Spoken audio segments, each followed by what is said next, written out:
background? Or are you good? No, not really. I mean, every once in a while you hear a little bit, but I also have Family Guy playing on the TV in there. Can you hear that?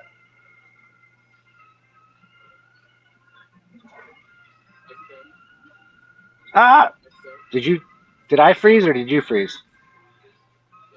I didn't freeze at all. I didn't see anybody freeze. Sorry. Everything- When people are talking longer, I'll just mute myself because there's just I'm at a kava bar. I didn't, it's better than shooting all the way home. Oh, cool. But Oh, that's where you're at. It looks cool in there. yeah, I was like, is that there's the room? It looks different than the last place. is out in the sun today. So yeah, so you didn't watch Lady Babylon last night, and then Tiger Shark will be back on, or is going to try to join. But he had mentioned that when we just all met up, that there was something that Amin had said about people that get into the fold and try to subvert things and stuff. And apparently, it was our buddy Marcel. So I haven't heard anything. I don't know anything about it. I don't know why Well, he has no angle or anything. He's just Marcel, man. He's not. he loves all this stuff. I'm not sure what it is, but the stuff that starts and the things that get said about someone once they start talking to a bunch of people. I mean, it happened to me too. I had Neil on the show, and then he didn't like that, and then I guess it's Marcel being friends with me coming on the show. Maybe he changed his mind, or someone said something, or I don't know, something like, "Hey, you don't want to have him on there." Blah blah blah blah. He's got a lot of cool things, like literally obscure facts and the lineage and the stuff with the semen he was finding. And I was just like, holy shit. So I think he's I don't know what is subversive about that. He's not like coming in there trying to Christianize stuff or something. So no. What Marcel? You mean Marcel, or you mean Hillman? What's up? You mean Hillman? No, Marcel? well, I mean like the I don't know why he's viewed as having like some kind of agendas, because like nothing that he talks about is like he doesn't have some kind of axe to grind to try to prove things wrong or anything. Hey, there's Tiger Shark. He can maybe fill us in. You're breaking up, buddy. Can you hear me now? Mm-hmm. Bear with us, guys. Yeah, sorry. If anything, Yeah. we're gonna do an episode today. Go ahead, bro. No, so what I understand is that some of it is a delay. I don't have reception.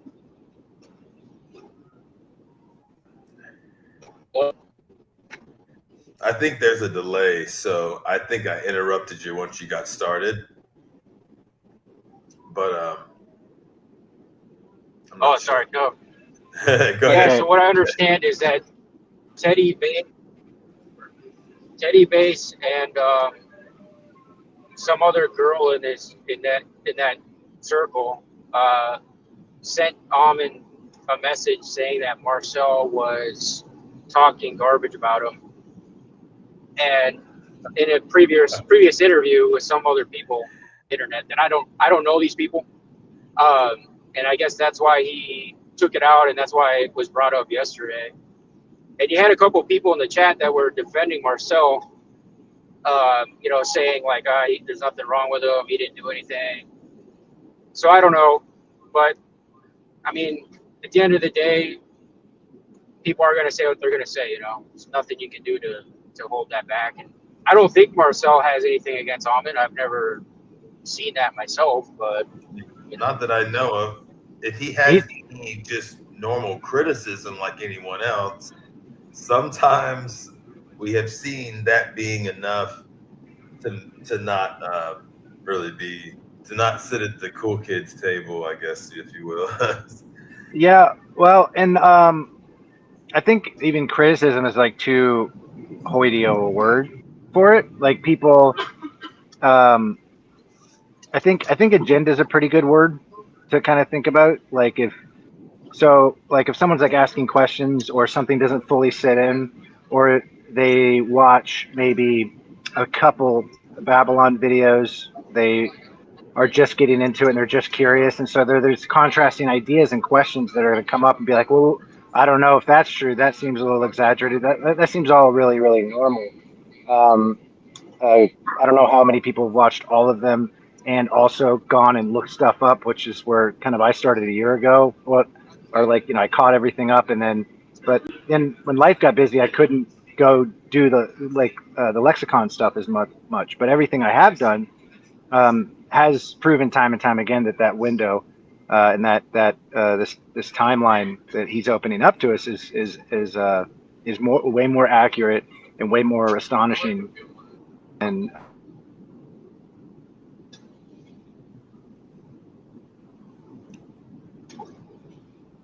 A slight technical difficulty. Your mic cut out. Here's what I'll do. I'll do like this so that he'll. Can you hear me? Yes, gotcha. Okay, That works. sorry. I was like, let me cut him out. That way, he'll know. I had a call come in. That's my fault. But yeah, if someone has an agenda, I think there's a difference between someone trying that hasn't ingested as much material as everyone else has, that's coming from a different background. There's all kinds of things. So contrast and questions and being like, I don't know about this. I need to explore more. I think it's like, as long as someone's coming at it from that point of view, there's absolutely nothing wrong with like, well, I don't know about this. And it's like, what, I'll look into it. I think it's when someone comes in, they're like, well, that's definitely wrong. And then they have nothing to back it up. Or they come on and they're like, he sounds weird. Or, gosh, I don't know. Like a lot of the criticisms, like the real criticisms that people think they're giving on some of those channels, I had to stop.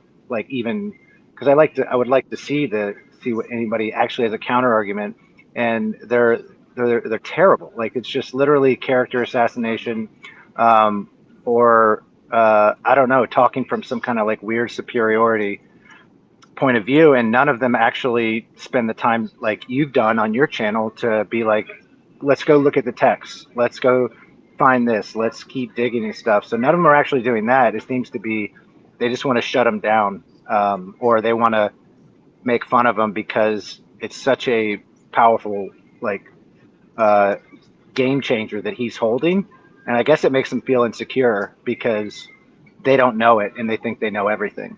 I don't know if that makes sense or not. It's that, but it's that, but it's also people.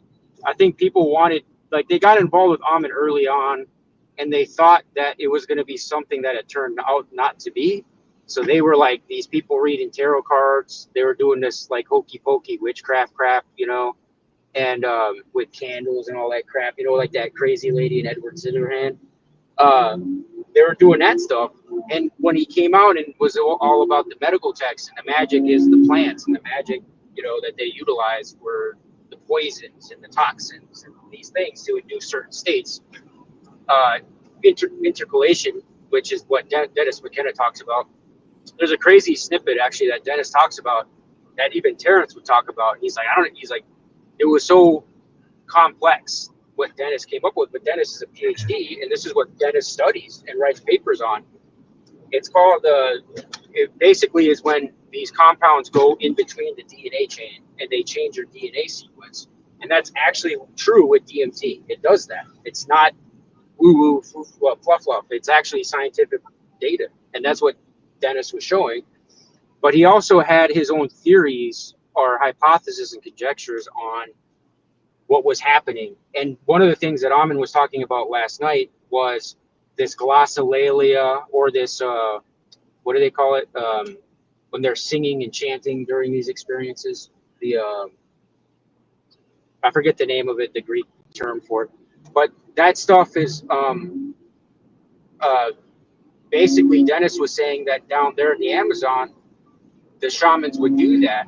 But he was talking about it being something that adds to that quote unquote morphic resonance that goes into the intercalation into the DMT going into the DNA, which is very interesting. But regardless of the process, he was thinking that chanting induced this state of releasing one's soul during these experiences, which was interesting because Amin talked about that same thing last night, reading the Greek text. And I'm just like, yeah, that's what Dennis talked about all these years ago. And it's funny because all the people that have gone and done ayahuasca, these ceremonies and these experiences, you, me, we've all done this, Chase. It's like you can connect to Amin, the Greek whole feeder, without even being a part of it or even knowing how to read it, because it's all the same. Like, these interpretations of the experiences are not different. They're all very similar. And when you experience it yourself, and then you hear Amin say, like, oh yeah, the Greeks, they did this, and this was part of the ritual, and this was you're like, yeah, I totally understand that, because I myself have experienced something very similar to that. Dude, it's insane. I had Amon had, and I still really like the guy, even though we kind of had a little shit back and forth for a little bit. And do you think that it's I was writing down some questions, right? Do you think it's the repetition of the episodes, which you can't, it's kind of how YouTube even is altogether. It's a lot of repetition. The episodes sometimes can feel, when they're not produced by a guy like Chase, where the writers make sure each episode has a different vibe to it, but still in the same theme. Do you think it's because of the repetition and the class style, where it's just, he's focusing on the really, really, really graphic aspects of that time period, which, like the movie Troy in 2003, left a lot of stuff out. You know what I mean?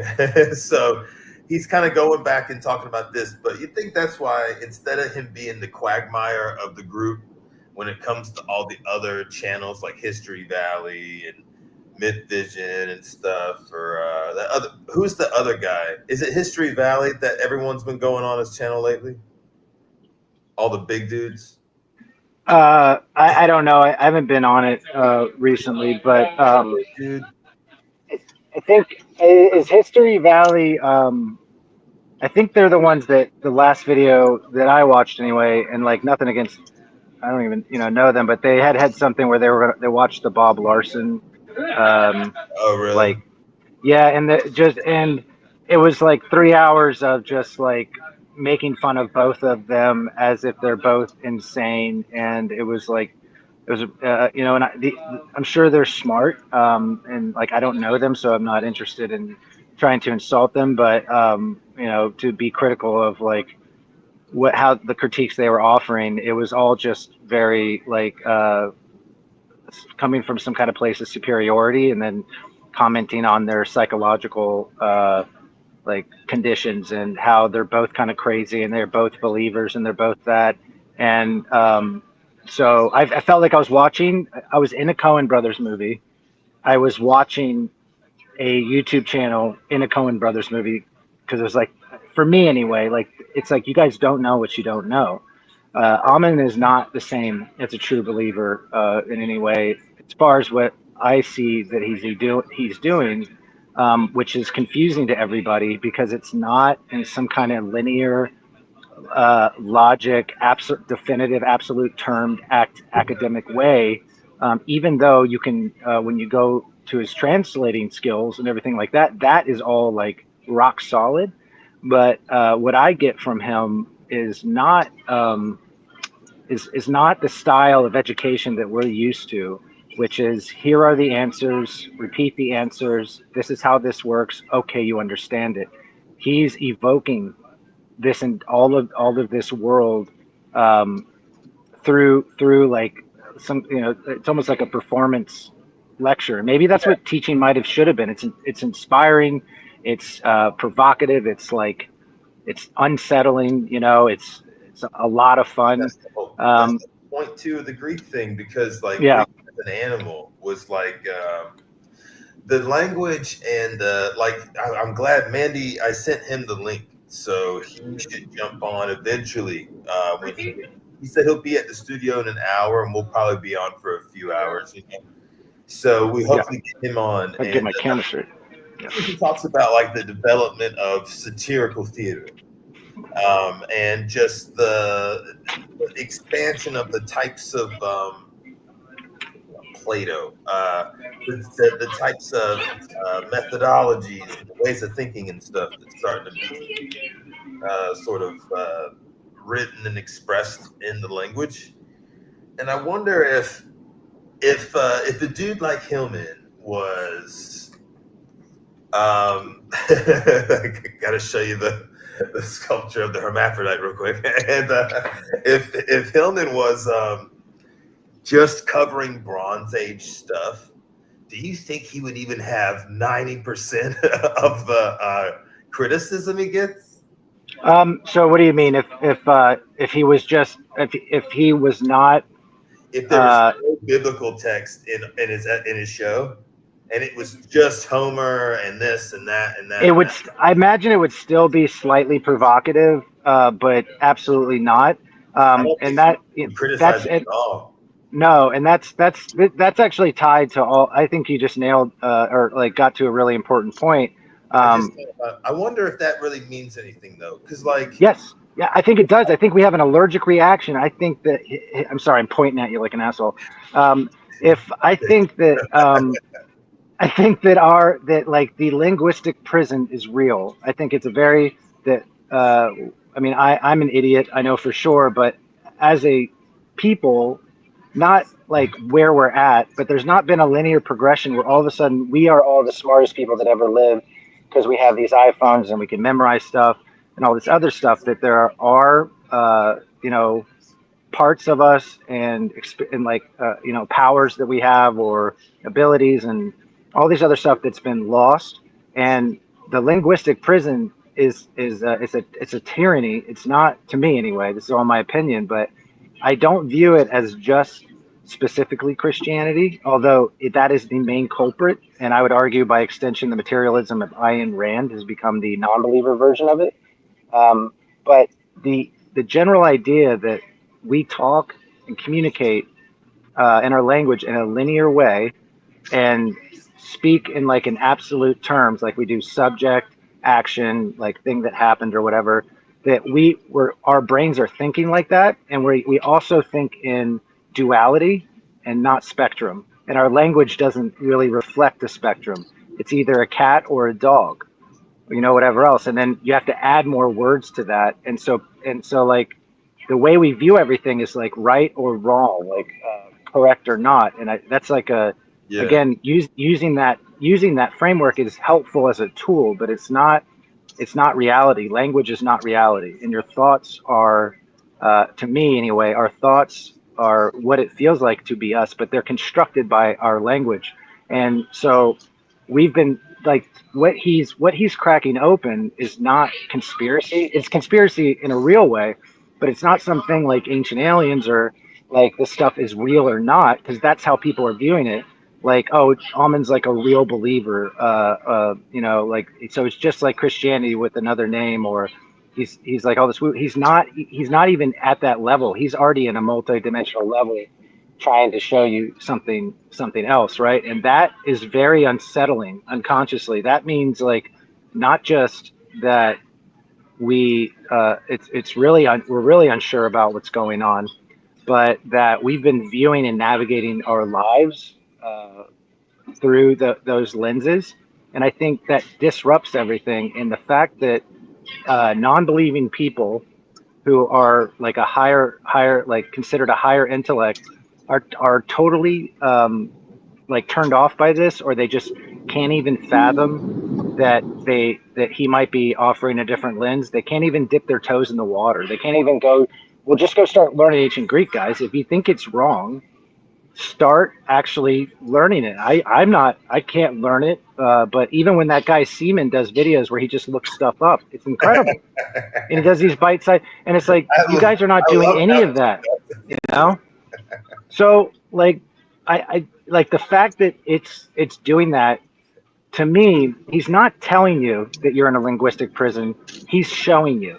And like that is a deeper form of communication than words to me, just like images and like our whole bodies communicate. And we have, it's not just our thinking and like linear thought part that is a human being that's like communicating and whatever else. And since we're like little black boxes up here, that is like the best way to reveal reality to people. You show them, like you create, it's like the magician up there that's like, follow this, and then you put the idea together in your head instead of him just telling you the answer and defining it for you. And it's something you can carry around in your head, and now you understand just by him. Like, I mean, I don't know if I'm sounding too like verbose about it, but like, it's hard for me to even like think about the right words to use. But I like, to me, that response, like what's happening, is like just, they're dead in the water. It's like, not only do you guys have like incredibly like ridiculous comebacks or whatever else, and like this like really like superior absolutism about stuff, but you don't even realize you're showing me that he's right, if that makes any sense. Because there's no reason for, if you're a non-believer, why wouldn't you be curious about this? Why wouldn't you be? Why wouldn't it be fun? And I think it, because it like, you know, again, it like it hits something deep, man. We have like and I think I remember him saying we have a defense mechanism against it, which is why even non-believing people get mad when you say "Hail Satan" or they think you're weird or mentally ill.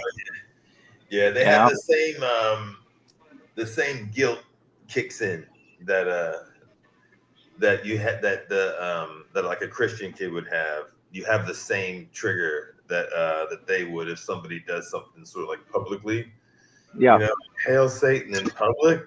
But you hear people say, like, praise Jesus out loud in public. Still might be a little weird, but not nearly as awkward as somebody yelling hail Satan or hail Hitler or some bullshit, you know?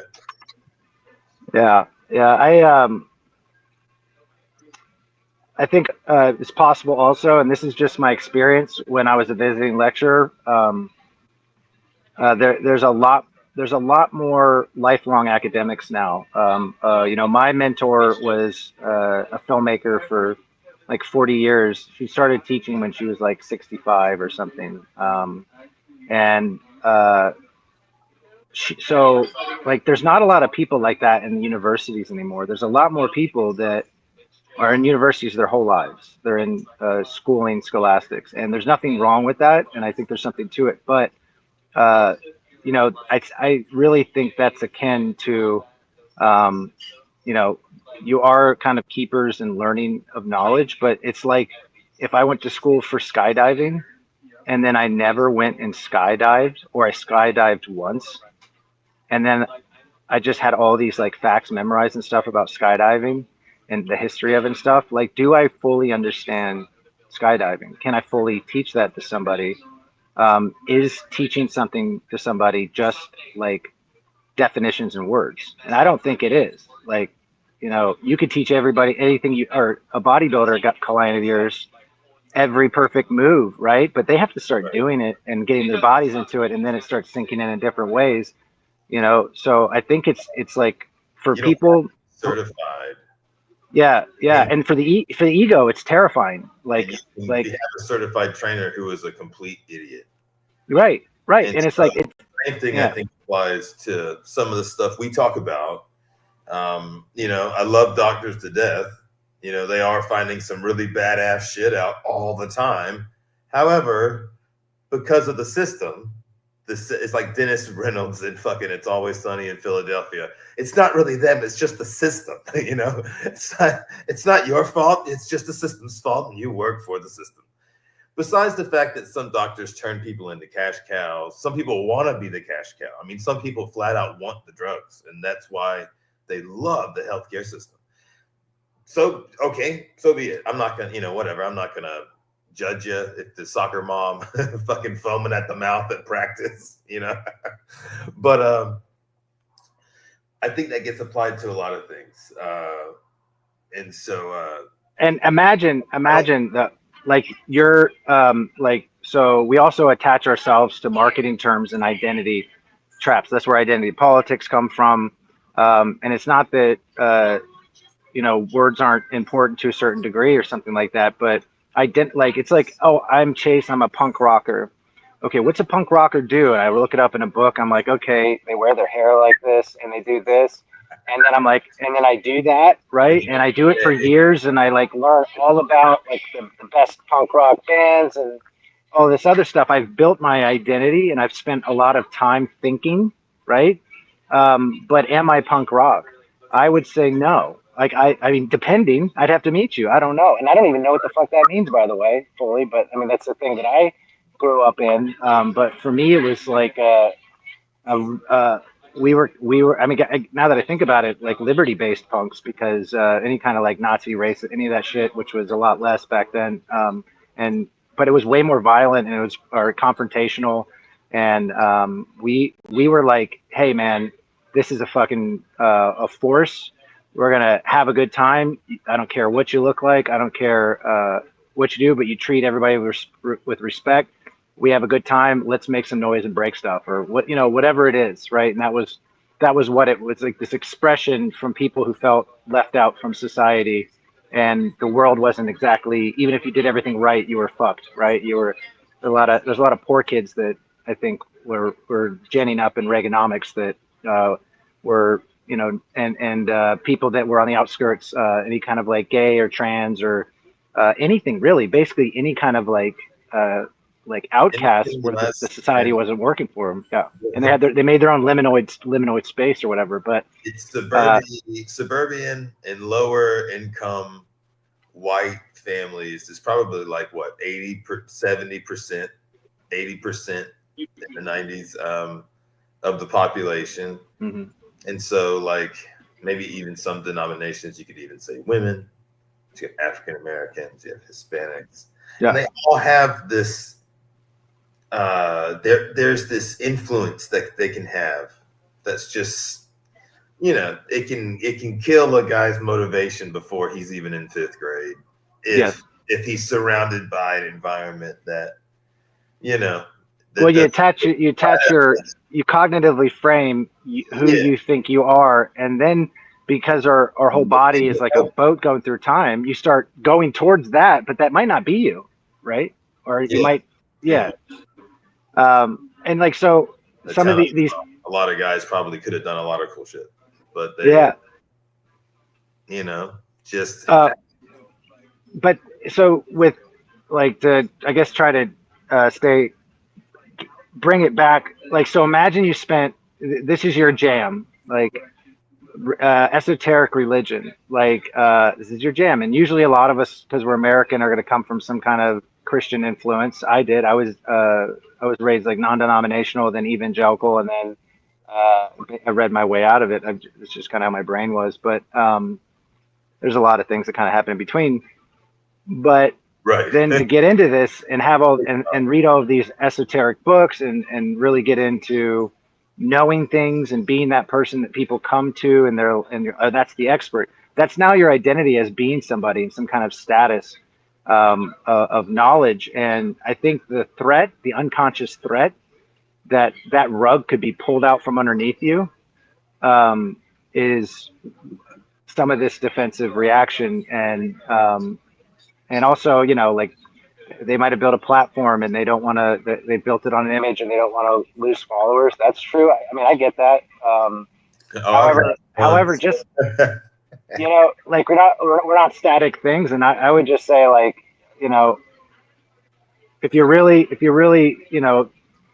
interested in going after it or something like that, you need to go and actually get into it and start bringing some evidence back for some of your shit.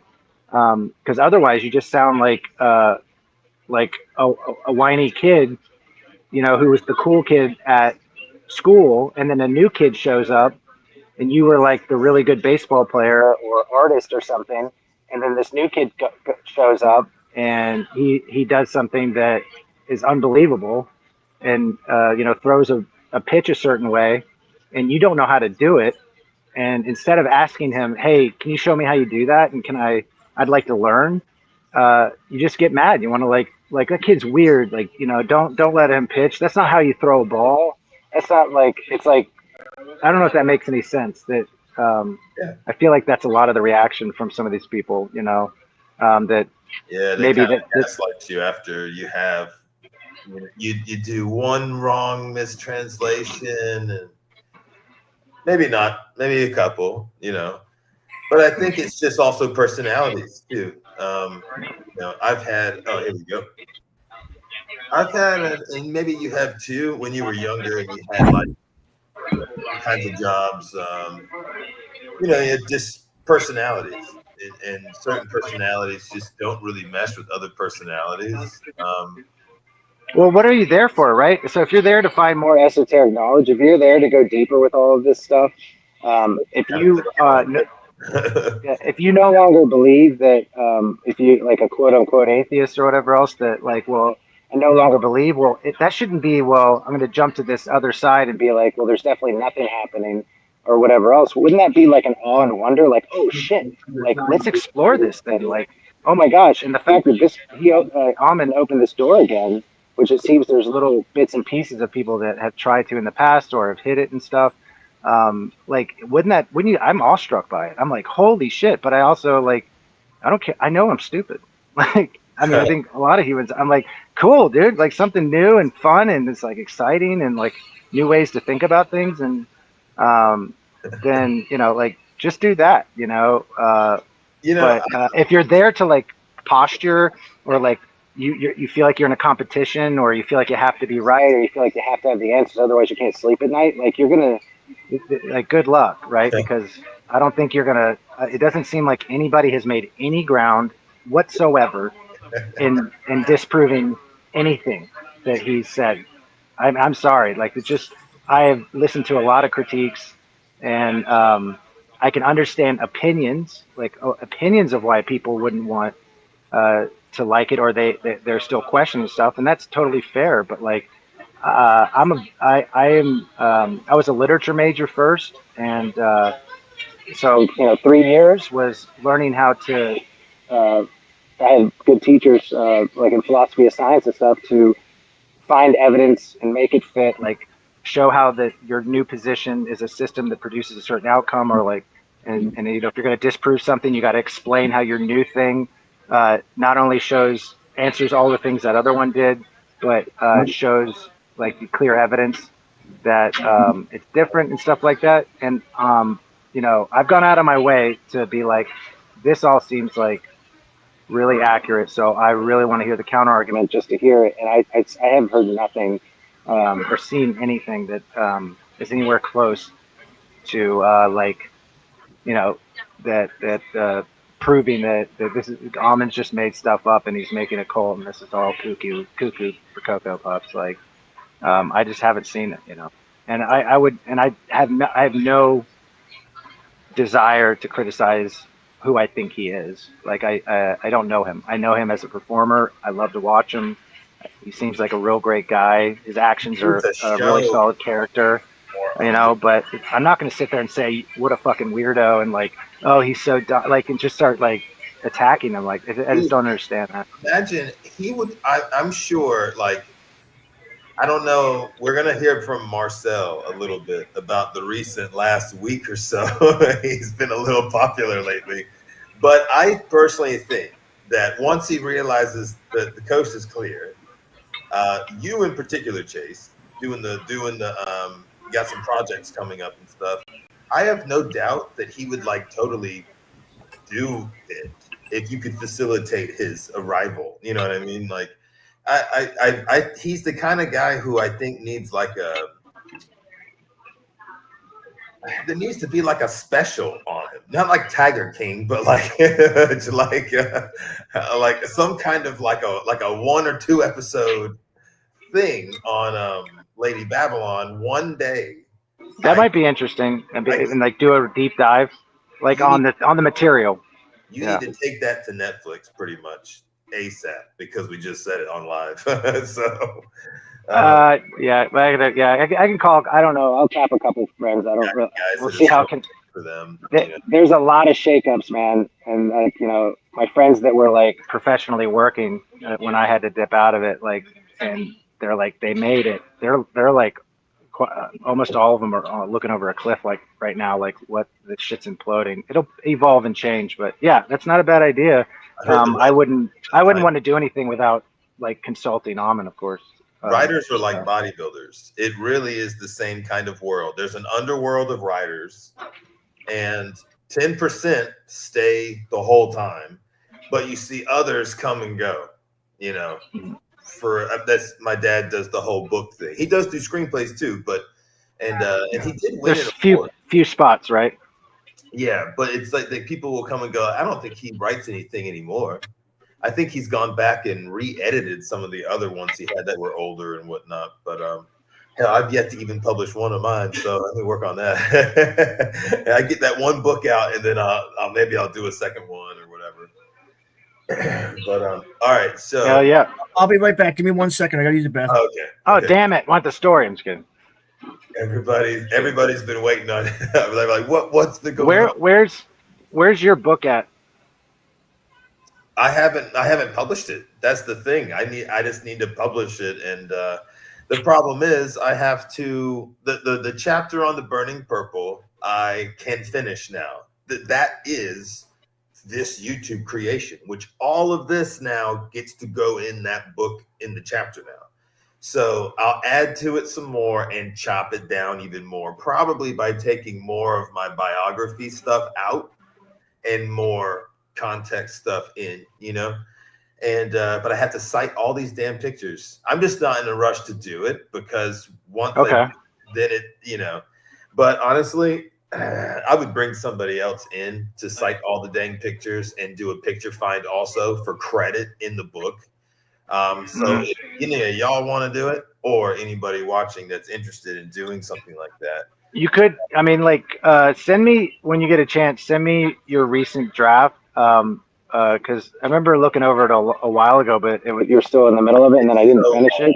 You can't really read it's okay. It takes so long, you know. Well, that might be the thing, dude. I was like, the index. Let me give it to me and see if I don't see like a way to edit and cut it, like to sync some stuff up, and you might be able to actually like even do like a video version of some of your chapters and stuff. Because it's not like you're gonna make a ton of money digitally producing books right now. It's like, so might as well turn it into something cooler so it can be a passion project, if anything. Yeah, it can be consumed in a different format or something. Like your personality and positions and humor, might be able to be inserted into some kind of like, I don't know, I guess like an educational moving image thing. I don't know.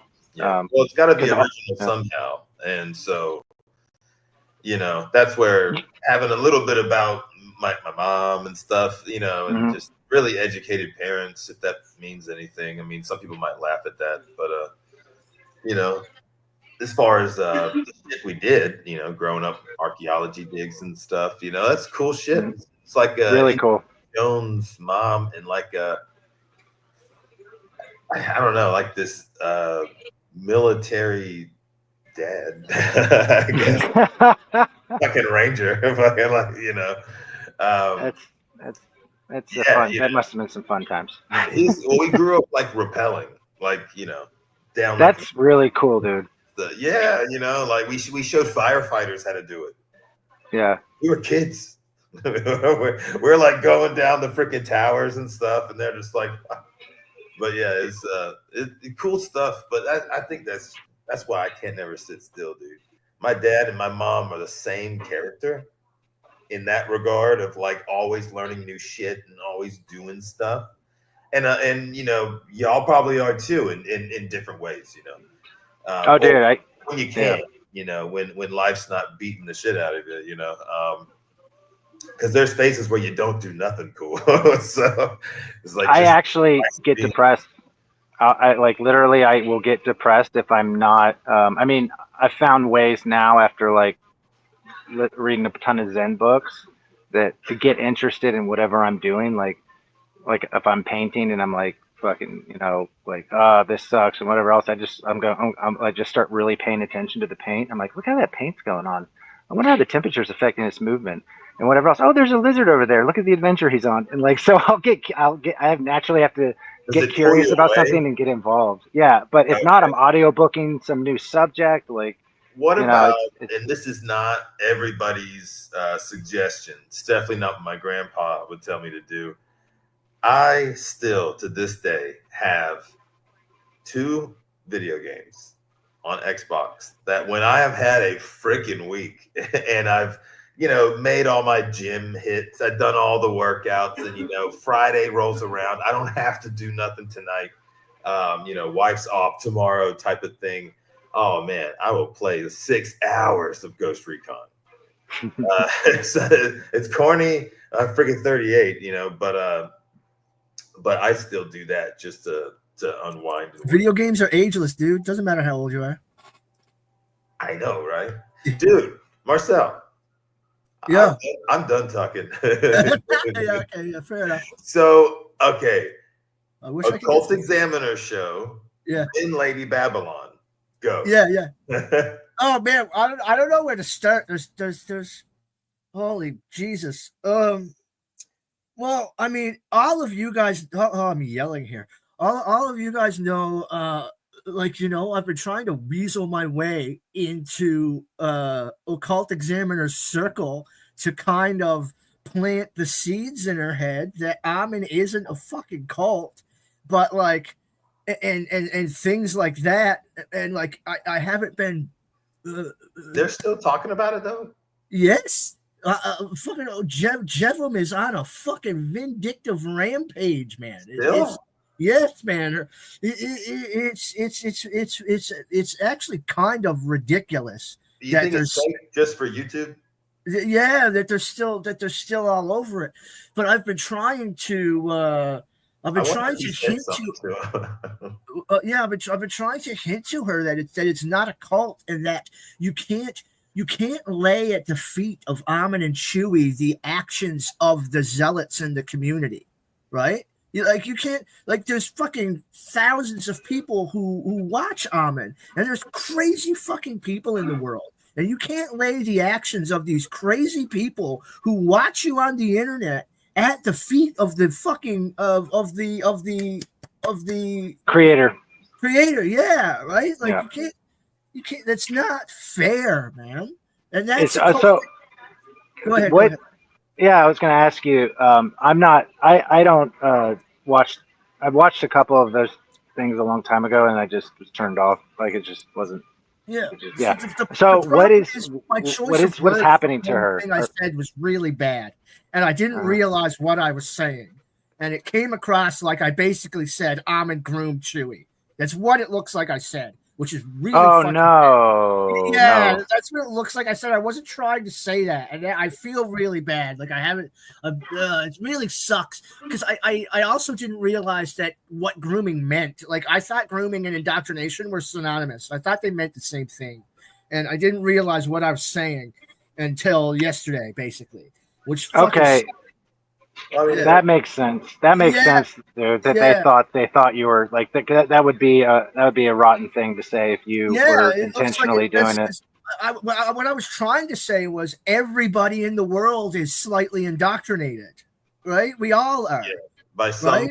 It's no different. It's no difference than a doctor ushering the kid to be a doctor, or a soccer mom trying to get their kid to play fucking soccer. Yeah, like we're talking about, we've all grown up in a Christian country, so everybody there's 5 churches within 1 mile of their house. Almost anybody in this chat right now, probably. Well, I got an interesting thing. A question for you guys. I was thinking about. I think last week about cults. So how we use language is like we think it's reality, right? So you're in a cult, and what does automatically everybody think? Negative connotation, right? Because in society they like cults, and they're. I mean, I haven't looked up completely definitive like Webster's dictionary. However, like how it's used, it just means that you're caught up in something that is exploiting you and making you think things that aren't real. But if it's just that a group of people are kind of either doing a certain thing a certain way, or they're exploring a certain subject and they have similar viewpoints, that's just people, right? And then Yeah. that's just that's a family, and that's whatever else. Like we're all irrational. There's no like, whatever else. Yeah. So like there comes a point where just calling something a cult and then not bringing me the hard evidence that there's like a clear exploitation happening, a clear weaponizing of the people to do things against their own good, a clear I don't know. And one more thing I want to add to that, sorry, you're good. I was just thinking to myself, it's okay. It's so long. Go ahead. Yeah, I still have a bunch more to say, but it's good. I'll bring you back. Okay. Yeah. Okay. After this, I'm gonna put myself on mute. So so I was thinking about that, and I was like, well, shit. Like, there's no getting out of this really because I'm human. And then here's the other thing: what those mystery right operations are, like what that language is describing, is not what we thought it was, right?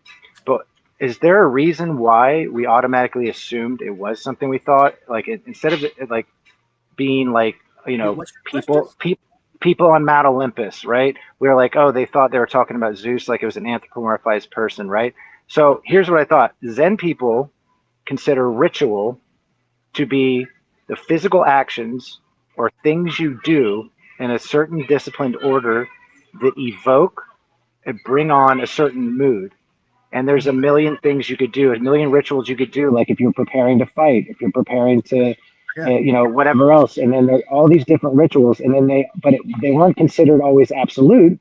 It was the concepts that you were opening up and exploring. You could move your ritual around, right? So that was considered like that's considered a ritual, right? Or that's considered a thing you do in like a group, and you guys all kind of do similar things that evoke a certain thing, like having law and order, justice, and fucking liberty cup. Okay, so when did that change? And it's with Christianity, because in their fucking rituals, excuse my language, or in but accusatory. However, like, look, it's like you have to believe a certain thing, and how do I know you believe it? You say the things I want you to say, you submit to me, right? And your rituals on Sunday mornings and all that other stuff have nothing to do, besides like the music and stuff like that, but they're like, you pray like this, you put your hands down like this, you do this thing, and that's what a religion is.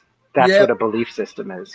Right? But that's not how they've been ever. It's never like, I mean, I think the super functional ones aren't about like that you think and say the right things, and then you say them in a certain order, and then you put stuff on your head, and then you're good. They're transformation. Like they were just like a Zen person is like preparing to fight. They're transforming their physiology. Personal journey, right? Right. The personal aspect of it was franchised, basically. Mm-hmm. They turned ritual into a franchise. I never thought about it that way before, but well, they got you to think it's belief, dude. They got you to think it's belief. And like, hey, you understand what this thing's about because you say and think the certain things, but you don't understand shit about it if you ain't doing those mystery rites. You don't know what the hell they were doing. Do you know what I'm saying? Like, but it's like, oh, I'm Christian because I say this now, and it's like, well, that's like everyone's living in their head more and more. I don't see anything wrong when someone's 18, giving them this. What is that? Well, it's just sweet tea. Well, it's zero sugar. From Walmart, the Milos. Beautiful. The redneck special over here. Oh yeah. But, I don't see anything wrong with that. My dad and I were talking the other day about that, and my dad's written all these books about Native Americans and stuff. He doesn't have any Native American in him, but he's been writing books about it. And we were just talking about how that rite of passage is, I don't know, it's pretty necessary a long time ago. I think it could be good now. Just because we have phones and Netflix doesn't mean that we shouldn't have an experience like that. I think that some of me not growing up at the right speed could have been corrected if I had had an experience like that when I was 18. I would have definitely been a stronger soldier and stuff. You know, you see the soldiers who are like freaking Audie Murphys. They're usually the most spiritually connected soldiers. They got crosses tattooed on them, or, you know, they're Jewish, but they're like Inglorious Bastards style Jews, you know, like they're the most bloodthirsty, just one with the spirit type of thing. I never had that. And I would have had it now, You know, I would re-enlist now just because now I'm not as scared of dying. You know, I came real close a couple times. Yeah. But Marcel, I'm bringing you back. So, Yeah, sure. So how in the world did you end up on her show? Well, because she's been trying to get me to come on for forever and ever and ever and ever and ever. And I've been on a couple times, but every time I go on, I say basically what I just said, that like you can't lay the actions of the crowd at the feet of Amen. It's not his fault. That, like, you know, I don't think it's a cult. Basically all the things that we would say. Just the most recent one last week, I kind of misrepresented myself, not really realizing what I was saying, right? Which I generally the words generally just flow out of me. I don't think about them first. I have no filter, and then after I realize, oh, I don't even believe what I just said. Do you know why? I think out loud a lot. So like I don't and I learn through question. So like people ask me questions, and that's what teaches me what I actually know. Instead of me tainting my philosophy by thinking about it first, you take the questions in to develop the philosophy. Because overanalyzing your philosophy, I think, taints your philosophy. I could be wrong on that, though. Definitely overdo it and try too hard and obsess too much. I had that in the past with some stuff, and then it consumes you. Then the things like, you love, you hate. It happens in relationships sometimes. Like Jevin was sending me, girlfriend's gonna save you. Jevin was sending me like a bunch of like TikTok videos about 5G conspiracy stuff, and I was trying to explain to her that, like, you know, this is anecdotal evidence. Believing this is the same faith as believing in the Bible, and she's like, "You're a thought police," blah blah blah blah blah. And then I think I'll just say this: 5G's been used for a lot of things. I totally get it, but it's they go ahead, keep going. No, it's like okay. what the conspiracy is. Listen, man, 5G, like these are radio fucking frequencies, okay? It's the same weird shit with it, but it's the not same as thing bad as as AM/FM radio. It's just at a higher frequency. We'd all be fucked if 5G was gonna fuck us up. It would have did it since the 20s with actual radio. So when I was in DC, I had an officer who wanted to move locations because they thought they were so close to a 5G tower that's why they were breaking out all over their body. Of course, it's not why at all. Right. But, and I get it. It's because it's electromagnetism, but it's non-ionizing electromagnetism. Like the electromagnetic frequencies from the sun are ionizing, which means they will kill us. But the ones that we use in the earth aren't ionizing, which means they don't affect us, basically. That's oversimplifying it, but yeah. Go ahead, Chase. I think this could be related, like that, not the subject specifically, but the pattern that you just came up against and that we all probably wrestle with. Is that, remember me and Tiger Shark last week or 2 weeks or whenever, 3 weeks ago? We were talking about that people are not okay with uncertainty. We don't have a lot of practice with it. And so we want to know things because we think that knowing something and believing it and thinking in our head means that we've arrived somewhere and we can survive better. So when people it's not just that people want that, which I do think certainty definitely has its dopamine. I think we're in the patterns of it. That's what we've practiced. We like the certainty of history, the certainty of religion. And when it snaps, if we're not careful, we can quickly glom on to another one. Or when our nervous systems or we're uncomfortable and the world's scary, we start looking for more answers because we think if I get that answer, like even if it's unconscious, like if I just have the knowledge and I can think the right thing, then things will be better, or I'll figure stuff out. And that is a monist Christian lie mindset and disconnects us, I think. Now, not that you shouldn't want to know things, but you know. I wouldn't say it's not enough practice. I would say it's too much practice because the development of fight or flight is the practice of uncertainty. Like the fight or flight is what the reaction to uncertainty is. There's not just fight or flight, though. Or is that wrong? I don't know. I could be wrong. It's not wrong. Well, like practicing with your nervous system, like to Yeah. know that when you get really worked up and then you want to, like in any way, shape, or form that are like, you know, our emotions and our senses. That, using it. Yeah. Okay. Fair enough. Yeah. yeah. So I know what you're saying, and or I think I do, and the like in general, when I say out of practice, I mean like the nervous system flicks on, and that's a pejorative term for the autonomic and all the other stuff, right? We have no control over when that thing wants to flip on or not, and it's based on a whole bunch of years of our ancestors and all these different survival mechanisms and skills we have. And then, but we think because our thought is reality that like we are the rider in our head, that we came up with the thoughts that we had, when really it's a microbiome, it's our nervous system, it's like all these different things, right? And we're out of practice for it. For when it kicks up and starts like fluttering, our thoughts start fluttering and start trying to find a catch. It's like falling off a cliff. It's like grabbing for a branch, and it's like, well, I got to figure out what's going on, and this is this and this is this. When really, the answer is maybe you don't know, and you just need to calm your nervous system down, lower your shoulders, breathe in your belly, realize that you're just thinking thoughts, and then like try to relook at the situation.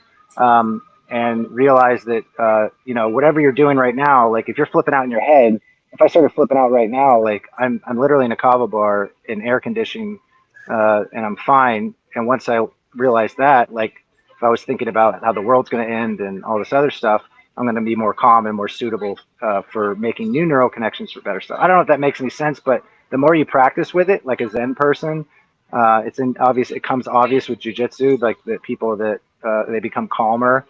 When the nervous system gins up in another situation, they're way more likely to filter it out and not just immediately go down a panic rabbit hole or whatever else. But that could be the same for sexual urges too, you know. So PTSD kind of is like that. Sometimes, you know, when you work with PTSD for a while, you can keep your cool through flat tires, lost my keys, you know. But if you've had a couple of days in a row, and then a couple of other things, and you really have this Armageddon situation, your brain goes straight to like gunshots type of reaction. And needless to say, typically you can unfuck your situation pretty fast when someone who can hyperfocus like that, you know, has put off stuff annoying them and put it off. But Marcel. Yeah, yo. You were on Occult Examiner's show, you said, a couple times? Yeah, like back in the past. Well, some of it was like she gave me a tarot reading and stuff. She's a nice lady. She's just chronically on the internet. Yeah, I think she's nice. She's a nice person. She just got herself rolled delusional, and I don't want to speak meanly of her, but like she just needs to take a step back and breathe and turn her fight or flight off for a fucking minute. Well, that's what I was gonna say. So, do you think she's kind of like Trump syndrome, Trump derangement? I don't like Trump derangement syndrome because that term itself. I'm not really sure what that means, but I'll say yes. Amon derangement. Yeah, well, she just treats everything like an attack. Like when I was talking about how believing in this anecdotal evidence is like religion and stuff, she assumed that I meant I was talking about her beliefs and that I was assuming she believed the video and blah, blah, blah, blah, blah. It's like, no, I'm just talking about the content of the video and that believing this is a faith-based belief. And she took it as some personal attack and made herself a victim. And, oh, man, she really needs a hug or something, man. Like, I don't know what it is, but well, you know what? And that's something or she's slightly schizophrenic or something, but I don't want to fucking look, I got a pregnant wife. I'm gonna tell you right now. I mean, I think sometimes just females in general, you know, sometimes after someone attacks you like that, you know, yeah. You know, there's the same kind of response they would have, like, and I'm over exaggerating, from like a fight, or let's just way over the top, let's say a rape, okay? And that's not anything like what anybody can do off the internet, but I'm just saying, the same similar trauma response is what I'm saying. And real quick, Vesper.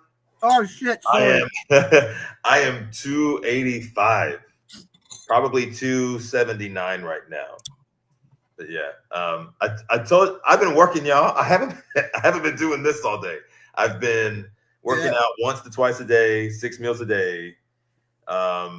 Trying to get. I want to do this show December 6th. I'm not fucking around. Everybody else with their New Year's resolutions. If you went and joined Planet Fitness and you quit, just if you keep January is the most popular month for gyms. Dude, I mean, I took years off. I took years off. Now I'm kicking this shit, man. I might be a super heavy this year. That'd be fucking crazy. But anyway, so she's still using them on just because they keep bringing it up. People keep bringing it up. Well, her Discord is just like channel after channel of different conspiracies, and she's got like a channel built on Amen, a section built on getting evidence for Amen. She's got a section built on getting evidence for whoever the fuck else she thinks is a cult. She's like, it's just funny. No. It's ridiculous, man. Like, I'm not cool enough yet. It blew my mind. Like 20 years ago, I believed every conspiracy theory too, man. Like when I was like fucking 14. Like, I'm so stupid. I didn't believe some that were true. And then believed something. Yeah, I was like flip-flopped. But the I was thing wrong is, about there's this, a but grain right of about truth this. to every conspiracy, right? Like, what's her clear? Like, do you have a clear idea of what her main, like, concise arguments are against Almond, and what might be the reason that she's so bent on it? She just assumes it's some crazy chaos magic sex cult kind of deal, which is really funny because chaos magic is personal magic. It's not meant to be used against people. It's magic for you. Right? Like, have you heard of cock magic from South Park? I don't know, man. And her stuff is just so all over the place. She thinks like the initiation ritual they did where they put on the wigs and wore the women's clothing. Like, she thinks that's some fucking hazing humiliation thing. And it's like, dude, everybody agreed to do that. Like I know it. I see what she's saying. That it does look mean, but like if you're Jennifer Schmucks and you don't know it, then the joke's on you. But if you're here with the performer helping the process. Okay, yeah, I would say, what's the difference between that and me drag show teaching? Well, no, me teaching an acting class, because I'm not a professional acting teacher, but I've had so many different years of experience, stages, camera, and then all different styles that and I did this with some master students. I brought them up and I wrote them scenes. And then I directed them as actors because I wanted them to feel what it feels like to have people looking at you. And the whole space that I built was like, you can say anything, you can do anything. I want you to know that we're not in an environment where you're going to do or say something wrong besides hurting somebody and, like, you know, being maybe aggressively slurring people or something. However, like, you're welcome to humiliate yourself up here because we're all in a space where we know that we're having fun. We're not out in the middle of our jobs right now where you're forcing me to act like an idiot in front of people. This is a space for you to explore and connect with different parts of yourself. So I don't see any difference between what I watched on that episode with that and two people having a good time and exploring this stuff. And there's nothing I could tell where it was like some kind of thing that was like, okay, now after this, let's go get all the babies and have a sex ritual. like the first step to being comfortable on a stage almost comes from humiliation. Like, you know, all the great comedians have to bomb first before they there's no correct answer, right? Okay. You got to start doing it. Dave Chappelle, when he talks about dancing in the club, and then all of a sudden the lights come on and the chick's a dude. yeah. And then she's like, "I'm sorry, don't be mad, Dave Chappelle." Blah blah blah blah blah. He's like, "You knew how I would feel, you know, whatever." And then he says, well, there's still a couple of songs left. You ain't got to go yet, you know? So he self-humiliates a little bit just to get the joke a little bit. But that's what the stage is for. It's for the exploration of things that where we can make mistakes and not maybe pay a social consequence as deep as if I was doing it seriously within like my job or in the middle of we're in a war and someone like, hey, let's go over the battle plan. And I'm like, I would like to tell you my jokes about eagles. Like, you fucking idiot, get out of here. One of the points of comedy is to help you deal with the things that humiliate you. Freedom of expression, yeah. It's one of the points of comedy is to make light of mean-spirited things so that it doesn't hurt as much. You're not supposed to take it personally. You're supposed to be able to laugh at yourself a little bit. And there's no right way, right? There's no if someone knew the right way, they wouldn't be doing comedy. They'd just be telling you essays or something. Like the idea that there's some right way to do everything is ridiculous. Yeah. So because there is no, it's like I always say, there is no greater good, right? Because like my greater good isn't your greater good, and thinking I know what is the greater good is the first step to evil, basically. Because now you're just making people believe you're greater good. You could become Thanos. Yeah, right. Like, yes, there is a moral value structure that can fit over most people, but the road to hell, paved in good intentions. Right? Yeah, that was in my comment yesterday. Yes, it's the absolute knowledge. It's the absolute knowledge thing. To me right now, I'm on the road to hell from my good intentions.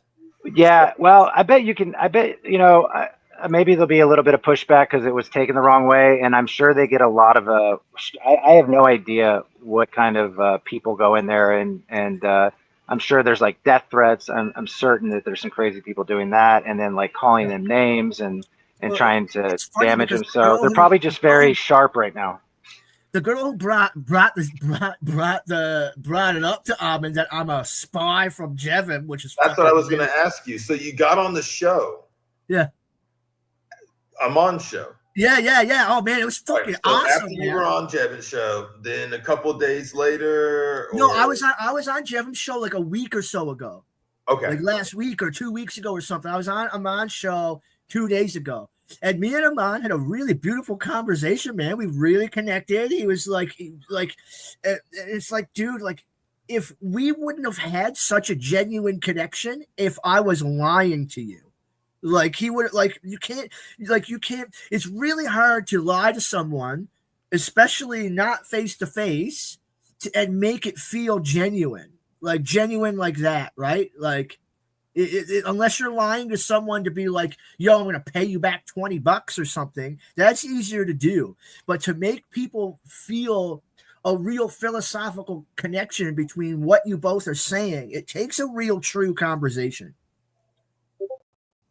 And so you went on his show. And what was so was it a call-in or was it? Yeah. So I emailed, and then they gave me the StreamYard link like this, and then I went in, and then Amin asked me some questions. Like Amin asked me what I liked most about the show and what I didn't like most about it, and my response was, "Huh? Did he know who you are?" No. Well, he kind of because I've emailed him a bunch. So he's emailed me back a few times, so but he didn't realize who I was at the time. No. Got you. Okay. But he liked the conversation, and I talked to him a bunch of shit, and he's like, "Oh, that's your theorem," and he coined Marcel's theorem, and he was like, "I really like you. I want to have you on a list to bring on the show all the time." And we had he really liked the conversation because it was real and genuine. And then 20 minutes later, the girl who on Reddit, who you called Sugar Tits, it was her. Sugar Tits. It was fucking Sugar Tits who fucking brought it up to Ahmed. Oh, my girl. Some fucking petty child. Oh, my God, man. Let's just bring up year-old drama to make this guy look like a... What? What did she say that changed his opinion? No, because she sent him the video of me on Jevon's show where I accidentally said the grooming Chewy thing, which is what I wasn't it came out wrong, right? So then Amon's right? It looks bad, man. It looks really bad. I can't lie. Yeah. That's fun. That's funny. Yeah, man, it's kind of funny. Yeah, I'm really hurt over it though. Like, but yeah, whatever. Well, it's just unfortunate because I think the whole thing is silly. Chewy, What? I guess if you said he was grooming Chewy, then I guess he took that a certain way. Yeah, like I was trying. Well, now you can correct it here. Well, let's just be honest. If Marcel was going to be somebody that disliked Amen and tried to attack him, he could do a lot better of a job. Right. I really could. How long ago did you say that? A year ago? The grooming thing? No, that was like a week or so ago. Don't like you. Sugar Tits doesn't like you. So she's it was like a week or it was like last week or a week or so ago. So it's really recent. But again, like I was trying to hint around the bush that we are all slightly indoctrinated. I was trying to plant the seed in Jevon's mind that she's indoctrinating people, that she's starting a cult of personality. Like, without just straight up blatantly saying it to her face, right? Because that's not going to work. Lives at Amon's house. Like what? Like he doesn't have like a bunch of tents in his backyard or like no, right? Right? Like I did go about it in a dumb way, right? I was kind of stupid, but like, yeah. So I guess I just got to suck it up and take it. Go ahead, Chase. So if I were to play, this is my film set. Yeah, go ahead. I think what you just said there, I just have to take it. That's going to be step one. And I think that you're already in a really good mindset to be like, all right, I got to take this on the chin. I fucked up. It wasn't intentional. This got out of hand. And then to give credit to the people that are very defensive and protective over Almond has been thrown under the bus by people his entire life. He's had people wreck his career. They've accused him of being a molester of an interdimensional species, like floating through the air, and they fired him for it. And having gone through many jobs in my life, and even though I don't care about money, it creates if he has kids, it creates a very dark place when you can't do the thing that you do, and for a fact in action you're good at it, and those were not your intentions, and someone took your livelihood away. And then he comes online, has this really great connection with Gnostic, and then that kind of like got weirded, which I hope it is rekindled one day. And so maybe it's just like a lot of people betraying him or feeling like he's being betrayed, and so they're defensive over it. And I don't know, I would just make a video maybe and like a private video, send him an email and just be like, hey man, you can do, think whatever you want to think. And I doubt he's going to watch us. Like no one really watches us, but everything gets watched. Well, I mean, I would just send him something, dude. Like, just say, hey, genuinely, man, I didn't mean this, and I understand completely why you would take it the way you took it, because that's how it came off. But I just want you to know that, like, I absolutely don't think that, and whatever else. And if we can't be cool again, that's fine. That's like on you. But I'm not trying to sabotage anything you're doing. And in fact, you're one of the obscure people like us that you find your little weird nooks and crannies of where you bring stuff in. Tiger Shark brings stuff in. We all come from these different angles because we want to contribute and learn more about it. And we don't have the amount of skill needed for translating our own yet, and all that other stuff. But there's no way, that you're anything but someone who's like contributing and not trying to sabotage or backstab or destroy him. But he does have a lot of people that are out there like that. So I don't know, maybe something like that, and maybe just let it be, like just let the fates decide after that, because you know who you are. And you just keep being you, and just be careful about using the word grooming. It's perfectly understandable, man. Amon's a fucking parent. It's just goddamn child I made a mistake over. I would do the same fucking thing. Like, you can't like, I can't feel, I am hurt over it, but I can't feel bad for someone trying to just protect their fucking family, man. Right? Yeah. And it's, the more this stuff gets, I I have a theory, even though no one likes theories, right? They're annoying. I have a theory, and I'm all on board doing anything I can to inspire some kind of whatever it means, some kind of new renaissance, given the way AI is going and the culture's going. So full steam ahead on whatever I can do. I have a feeling I'm not going to, be around long enough to see like what generation's going to figure it out.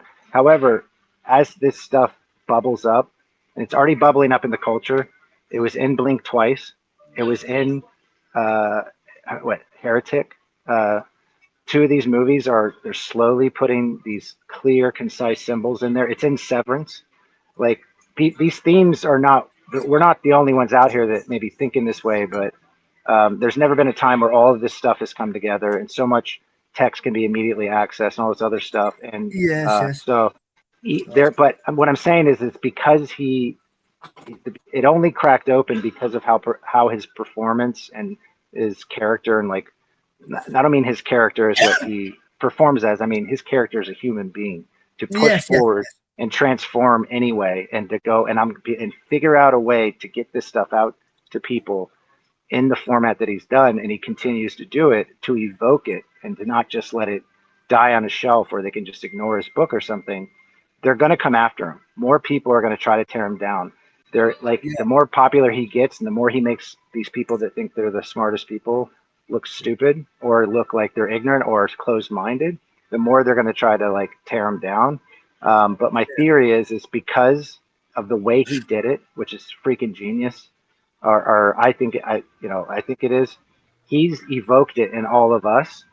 So whatever happens, there's now a large percentage, way larger percentage out there, which seem to be close to zero, who have all of this stuff, have that light inside of them, and it's gonna start building. It's gonna start building and building, getting like and finding new places. So it's a positive note, but it's also like the idea that he's gonna have to.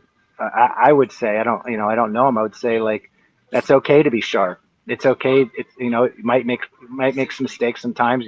They cut your head off for now, but it's okay to be sharp, because you have to have sharp teeth, because there's sharp teeth out there. You know what I mean? Like the mother wolf is a loving, hierarchical. Wolves are loving and hierarchical within their pack, but they have sharp teeth for a reason, and they're not just asshole brutal things either. So anyway. Yeah. Amin's great. My favorite thing about Amin is also the worst thing about him, because like the theatrics is great, but it's also the lever that lets people chastise him because they don't see past the theater part. And they wouldn't. I don't think they'd hear it. I don't think anybody would have heard this stuff, or what he's doing, which is not just telling us the knowledge. He's like showing us. He's like creating it. Like you know what I mean? He's creating the vision. I want to take you back in the time machine. Like he's doing it. Yeah, right. But people use that method of teaching and that method of theatrics to try and discredit him. Right? Like it's the best part, but it's the biggest double-edged sword in what Amin does. Right? That's how. I agree. For for our culture, we're way more closed-minded, I think, than we think we are. Yes. It, like I'm like I've always been. I mean, all of us here are probably unique personalities. Tiger Shark looks like he's just he's meditating over there. Sorry, we're just like talking past you, but all of us, I think, are interesting in our own lives and have the courage to be ourselves for whatever processes we've gone through. But so maybe that's why we connect to him first. But for other people, like, to shatter their reality of what you can do, like what does a fisherman look like? Well, we have an idea from like a commercial in our head. Like, what does happiness look like? Well, we have an idea of a Disney commercial, that it's a wife and kids and stucco house and all this shit. But that, like, to realize that you've just been like totally conditioned and played as like this, like, consumer product. I think it's scary, and I think a lot of people, like, that's why I don't know. That's why it's wacky to them. To me, he's not wacky at all. But I've been around a lot of like really fascinating, interesting, communicative people. I think he's like he's a sharp ass almond. Like whatever he is as a force of nature is sharpened and like earned and like really, really cool. And I appreciate that because the last thing I want is to have like another like replica person up there. But I do understand what you're saying, that it's hard for us to communicate to other people because yes, I've sent stuff to other people too, and they immediately think they're like, well, Chase has been working out in the sun too long and listening to crazy podcasts. Like they can't get past it, you know? Yeah, right. Yeah. I guess it's not for them then, right? Right? Like so the truth isn't for everyone now, yeah. Like the truth isn't for everyone at the same moment, right? Tomorrow the truth might be for the guy down the road and he might finally be able to accept it. But everyone isn't supposed to accept the truth at the exact same time. It's not how it works. Or you could also say it like, because the truth is inside you, Marcel. There is no absolute truth to grab onto outside. Exactly what I mean. You have to. The kingdom is inside, baby. Until people start finding their own divinity in their own kingdom, they're not going to understand what someone else is shining with it. Exactly. They're going to want to take it. They want to take it, make it theirs, and like box it up and like, well, don't do that. Don't make me uncomfortable. Like you got to be in this little box or label or identity trap. So anyway, Tiger Shark, what do you got, dude? What do you got? Oh no, I'm just listening because this all was new stuff. So I was listening to Marcel's story. I don't know any of those people. Yeah.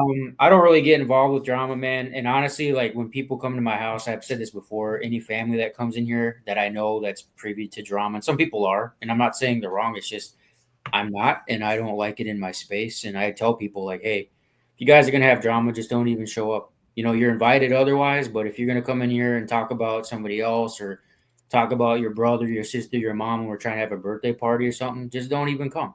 It's better not to. And I've had people not show up, but it's better that way for everybody. And so that's kind of how I live. And it's like, I don't judge people for that. It's just an option. Seriously. And like Marcel said, not everybody's privy to certain things. Some people are going to get repulsed. There's fight, flight, or freeze. Freeze is the big one that you miss, man. A lot of people just freeze. You'll see it when people get scared and you're like, why isn't he running when a guy's got a knife? Because it's the freeze response. So if you I had an Uber driver, and whenever you have an Uber driver, you always talk to them a little bit, to the airport and stuff. And this guy was a retired police officer from Louisiana, from New Orleans. And he brought that up himself. I said, what do you think it is that all these, guys have in common? And he said fight, flight, or freeze. And he said it's a biological thing. And like it's hard because some people want to fight you when they're getting in trouble. They want to run from you when they're getting in trouble, or they just freeze because they're scared. This is toys. And it's just biology at that point. No. I'm on the thing, buddy. And so anyways, it's interesting. I don't, I know Marcel. I've known him for quite a while, and I know he's not a person that is. This is the first time I've ever seen anybody accuse Marcel of this stuff, and I've been talking to him for a long time, and I've never seen him ever try to bash on him. And again, if he really wanted to do that, he could. He has a voice. He has a channel. He has a Discord that he could totally do that, and I've never seen him do it. So. Like to kind of judge him and put him in this category that on your shit list, if you will, that he's a guy attacking me. I think it's a little bit extreme to be. It's like militant. It's like a militant vegan, It's send us the link, Witch Doctor, if you can. Yeah, I got you. I was gonna see if he was free or not. I might have to tell him my story really quickly when he gets on. He wants to know what happened, so I might. I would also like I don't know who the watchers are, or I don't even know if I'm using that correctly. I don't know who the people are that I understand would be there, which are people that are looking out for Almond and looking out for the group and the protection of the group, because that's a hard job you guys got, and if this material is radioactive, like Almond has said. I didn't, I loved that as an exaggeration at first, but now I'm convinced this stuff is radioactive, and it can make people and put them in really uncomfortable states, and you don't know how they're going to react. So, like, good on you guys for that. Also, like, just keep sharpening and getting better at it, and see if you can, have a better system before you throw somebody under the bus. Because I'm sure you didn't. I'm sure you might saw that one clip and like was just like, this guy's like, that's like a really rotten thing to say and all that other stuff. But if there's other ways to see what the person's actions are and evidence, you can usually tell what someone is over enough time, over what they do, not what they say or not what they tell you they are, and try to do that, because there's going to be some real rotten ones out there, and if they just say the words that they think you want to hear, you're going to get tricked all day long. Like, there are fucking great con people out there. They will say and make you think exactly what you want to think, so you don't watch what they're doing. And so I agree with Tiger Shark that I haven't seen Marcel do anything except want to contribute and do stuff and explore it. So yeah, guys, just get better at that, and no hate towards anybody. So yeah, usually whenever there's any kind of like tussle, usually, later on, either it's cool or they find out there was some kind of, they might have been a little wrong, I forgot where I was. I was in Tampa, and me and my buddy, we had this security gig where we had this big Halloween party, and his wife was there with her friends. And I went over to check on her, and one of the guys that was in this group with her thought I was some security guard trying to come hit on her. And so he starts talking all this shit to me, and everyone pulls him back. Like, that's Patrick's like roommate. Like, what are you talking about? So, but they just didn't know. They just didn't, that can happen. I mean, even me, I brought Neil on, and man, he's here. Here we go. Yeah. What up? The brothel's in the house. hey, What's going on, guys? Well, shit, we were going to get you on chatting. to talk about Greece, but yeah, Marcel, go ahead and bring him up to speed, because that's what he. I just caught the last couple of seconds on it. Okay, so I'll try and make this as fast as possible. Long story short, I weaseled my way into Occult Examiner's community to try and plant seeds in her head that Amen is an occult, basically. And bad idea. I would never do that. I accidentally kind of said that maybe Amen groomed Chewy, which is what I wasn't trying to say, but it looks like that's what I said. That's the simplest version of it. Yeah, that wouldn't be good. Chewy's no. Chewy has an adult mind. Chewy's very mature. I like Chewy. I don't know if she likes me, but I respect Chewy. I like them both too. I don't think there's anything going. I don't think there's anything. Yeah, I would defend Amen and Chewy's relationship, even though Amen doesn't like me. Yeah. Hey Neil, how's it going, man? Hey, how's it going? What's going on, man? Yeah. You. Hey, yeah, man. I just wanted to. I think I've commented a few times, but I think I've been watching your guys' content for about a year and a half, but really, really appreciate all the work you've put into like all the different documentaries and stuff. And Thank you, man. yeah, man, it's really cool to meet you. Yeah. Thank you. Appreciate that. So, yeah, I'm also one of the commenters. Just to be forward, that like I really loved when you and Amen were together. On I did too. I missed those days a little bit. I wish things were, whatever. Yeah, well, I mean, I guess things could change too, but yeah, I mean, people have fallen out, but do you think it's because like just in general, like it's just the nature of the material that he's exploring and opening up, and like it's like I don't know, when you were closer with him, was it a regular where people were constantly like kind of, I guess, attacking him or sending any kind of threats or anything? I feel like he would attract a lot of negative attention. So it'd be hard to decide who you could trust and who you can't, So you have to start cutting. I don't remember threats, but I do remember a lot of criticism, a lot of pushback, a lot of stuff like that, a lot of friction, with like Bible scholars, for example. I agree with a lot of stuff Amen says about Bible scholars. I think the average divinity school student is not getting a full education of what they should be getting. They're not learning about antiquity. Most of them can't even list the first 12 Caesars, like the ones that Suetonius writes about, 12 Caesars. That's insane. Most of them don't have any basic grasp. They'll be like, I know who Antiochus the Fourth is because he's mentioned in Daniel, or I know who Ptolemy is. Like they know like basic, they know the few players here and there. And it's funny because Antiochus the Fourth wasn't even one of the major Seleucid kings. He's one of the weaker ones, but like they think he's the major one because he's mentioned in the Bible, stuff like that. And then like for example, I'm reading this book right now. This book right here, Orphism and Christianity in Late Antiquity, by a Spanish scholar, same scholar that co-wrote this book right here, Redefining Dionysus. Okay. A bunch of I'm writing Spanish down. and Italian. Yeah, a bunch of Italian and Spanish. This is an English translation, but these aren't American. These are way overseas. They're on a whole different page than us. We are behind. But like, for example, like they just come out and say it. Okay, Orpheus descended into Hades, and the early Christians were copying Orpheus. This is how they did it.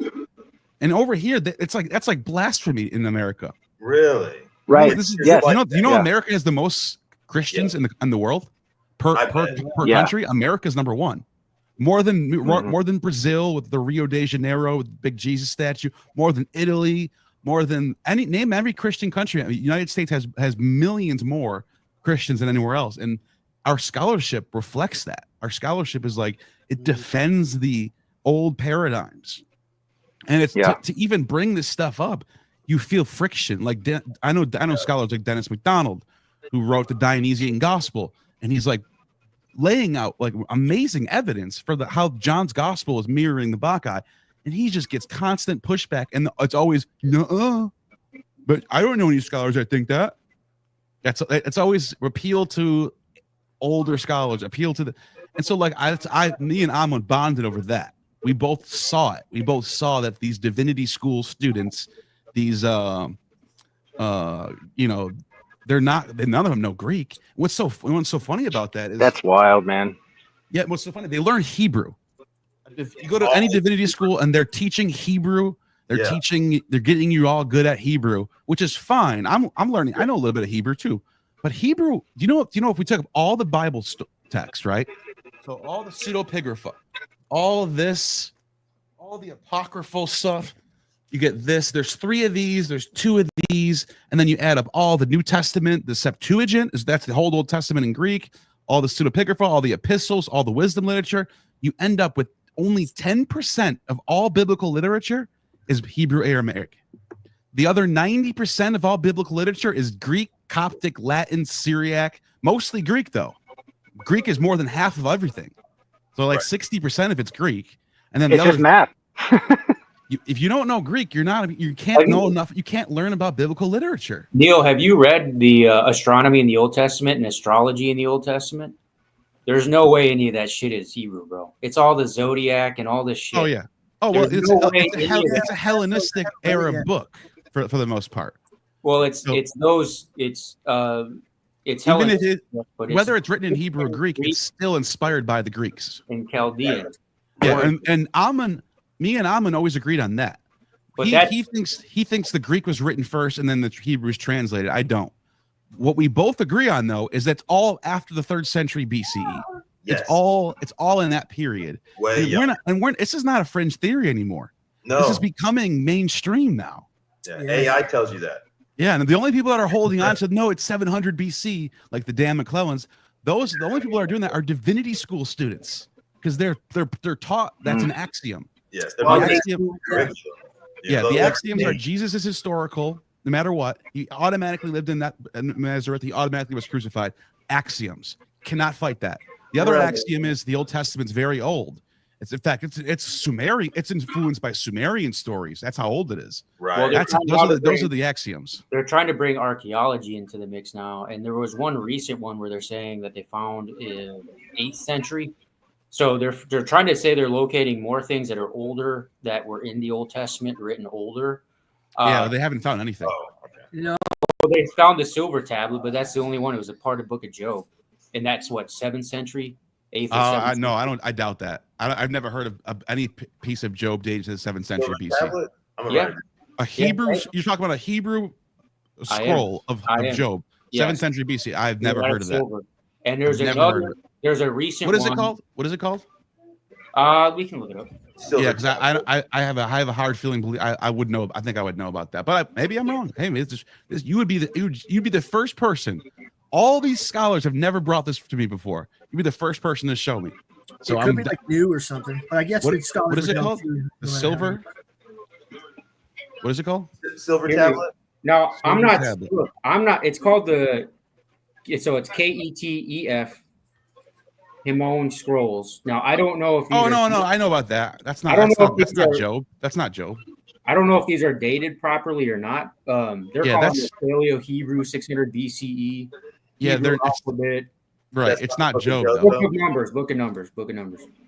I don't even think it's no, it's so the argument is that it's because it's all it is like 10 lines, right? It's a little tiny credit card scroll that you found. There is no mention of numbers. There's no passages from the Bible on it. It talks about Yahweh and a great like covenant or something like that. But so people argue that it sounds like numbers, but it's never been confirmed to be numbers. And those scholars that do this, they've been arguing this since the early 2000s. Right. All the leading experts on this are saying, even the ones that are like on that side of the debate don't think it's numbers. They think it's might have been some sort of text that numbers would have later drawn from. That might be the case. Sure. It is evidence of Hebrew. It is evidence of Hebrew being used in like the 5th and 6th century BC, 7th century at the most. Right. I think it's the 6th century, I would say. Okay. Yeah, I'm familiar with it. When you said Job, I was like, wait, what? Because Job is definitely there's another one they found in April of this year. They're saying here, archaeologists believe they have uncovered evidence of the ancient biblical battle. Fragments found in this certain location. Yeah, I talked to a scholar about that one too. That's the Joshua one. Yes. Yeah. And it's everyone. It's that's one of those like people are even questioning if that was if it's like a forgery, because it has like Yahweh curses them, Yahweh blesses them, something like that. And it uses the old 3-letter spelling of Yahweh, Yod, He, Wah. No, that would make sense. Not the 4 tetragrammaton. Yeah. So, but that's interesting. But once again, it's not quoting anything from the Bible. It just, once again, it's just another text that mentions Yahweh. And I've never said that we don't have Yahweh. Yahweh goes back to 800, 900 BC. At least, even arguably 1200 BC, we find Egyptian sources that mention Yahweh. Wasn't that an argument, not to bring this, but didn't Babylon say something about Yahweh, that there was a disagreement between Yahweh coming from something with Greek? Oh yeah, there's tons of sources that mention, well, because there is a Greek god named called Yahweh, or in Yayo, which is an old name for Apollo that you find in the Ionian coast. Oh, okay. And people actually think the Ionians are named after this god. Ionians are named after Io. Okay. And then so you have that one, and then on Crete there's some inscriptions. Actually, what's his name talks about it. Carl Kareni in his book on Dionysus shows that there's these linear B inscriptions in Crete that mention a god called Yah or Yake or Yao. And so because of that, people have associated this ancient figure of Dionysus / Apollo with maybe some sort of precursor to Yahweh. Really? But there's also a third option, because in Egypt you find Yah as the moon god. You also find another Yah spelled a little bit differently because there's different hieroglyphics using the same Yah. Right. So, and that's found down near Sudan, way down in the south. Yeah. And there's an inscription for a god named Yao. And so there's different possibilities where Yahweh came from. Either he came from that place in Egypt, or the Sinai region, or even maybe the Greek islands, which would be the Aegean islands at the time period, the Mycenaeans. Yeah. Didn't you and Miss Vision do a video on tracking Yahweh? Wasn't that YouTube? Yeah, I've been talking about this topic forever. Yeah, that was a great video. I like it. Yeah. But yeah, Neil, like I said, we have never found a single inscription or papyri fragment that cites the Bible before the 3rd century. Actually, to be real, it's before the 2nd century BCE. The Dead Sea Scrolls are the oldest. Okay, so let's go over the other ones. The Dead Sea is not the oldest. The Dead Sea Scrolls are the oldest biblical texts we have. Okay, that's what and they only go back to the 2nd century BC. That's what I have in. I have like each book, like the book I wrote has like a chapter on a bunch of different stuff, you know. Yeah. And I told you before, you and Derek are all up in it and stuff. But yeah, that's what I thought that it was second. You know. Yeah, and it's not to say that they didn't exist, but it could have existed before that. Because like the oldest Homer manuscript we have is the same thing. Hellenistic period Homer fragment. We don't have a fragment of Homer that goes back to 800, but we know Homer existed in 800 because we have pottery that has verses of Homer on them from like 710, 720 BC. You said so that Homer definitely was there. The Bible probably, I think the Bible probably was written around or compiled, I would say, using sources like the sources that you mentioned, Tiger Shark. Like those sources probably got used to make the Bible. Probably around 270 BC. That's what I think. 270. And that's the exact same time that the Greek is written too.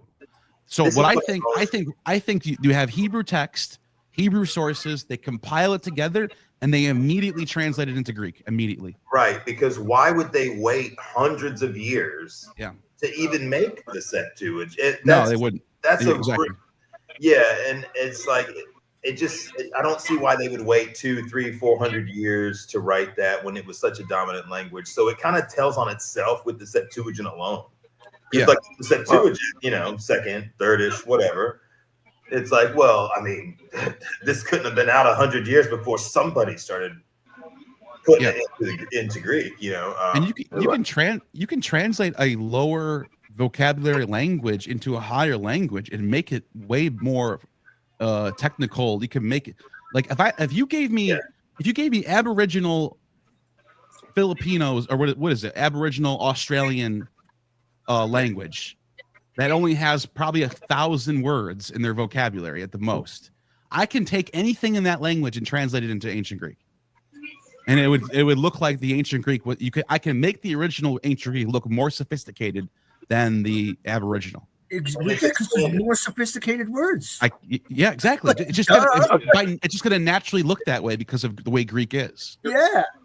Would we all agree that I guess regardless of like the set dates of when it was compiled or put into ancient Greek or from ancient Greek to Hebrew, but the act of compiling it together in that specific way that comes from like a multitude of influences of Greek speaking people and all that's why it's like, so I'm really interested in that, like the reasoning behind that, to separate people from, like, take really powerful mystery, right, drug cult texts, invert everything into a male, like put it all into a pyramid, and then claim everything, and then everything in nature is bad and evil. Don't even deal with that. Just don't read anymore. Just think what we want you to think. We have all the answers, like prosperity gospel. There's all kinds of weird stuff, but the reason they wanted to have something that maybe in a tyrannical ruling way, and maybe it took a long time for it to fully set in, and the schisms and stuff. But, and I'm just like totally making stuff up in my head right now, but like the pre-Socratics are the first people to start really doing monotheism. The pre-Socratics down to the Platonists, and then you find it the Hebrew Bible. But the type of theology you find in the Hebrew Bible or Septuagint is very, very much like the pre-Socratic monism, where they don't even call God by a name. It's just Theos, or the one. Right. And the Platonic demiurgic creator that you get in Plato's Timaeus. That's what you find in Genesis. You don't even find that in Zoroastrianism. Even in Zoroastrian, the gods have names. You have Ahura Mazda and Angra Manu. That's not even the pre-Socratic monism is more likely to be what I think is where you get the Genesis theology from. And also on top of that, we know they're inspired by Greeks. Why? Because way before the Hellenistic period even starts, before Alexander even went there, they were using Greek images to make their coins. They were copying Athena. We have Jewish coins with Athena on them. We even have Jewish coins with Medusa on them. I just found this is going to be breaking on my channel pretty soon. That's Medusa, awesome. Medusa coins in Israel. I want some. Yeah. So, it proves that the Greeks inspired the Judeans at way before 300 BC, way before that. right. But like the fact that seems to be kind of what happened.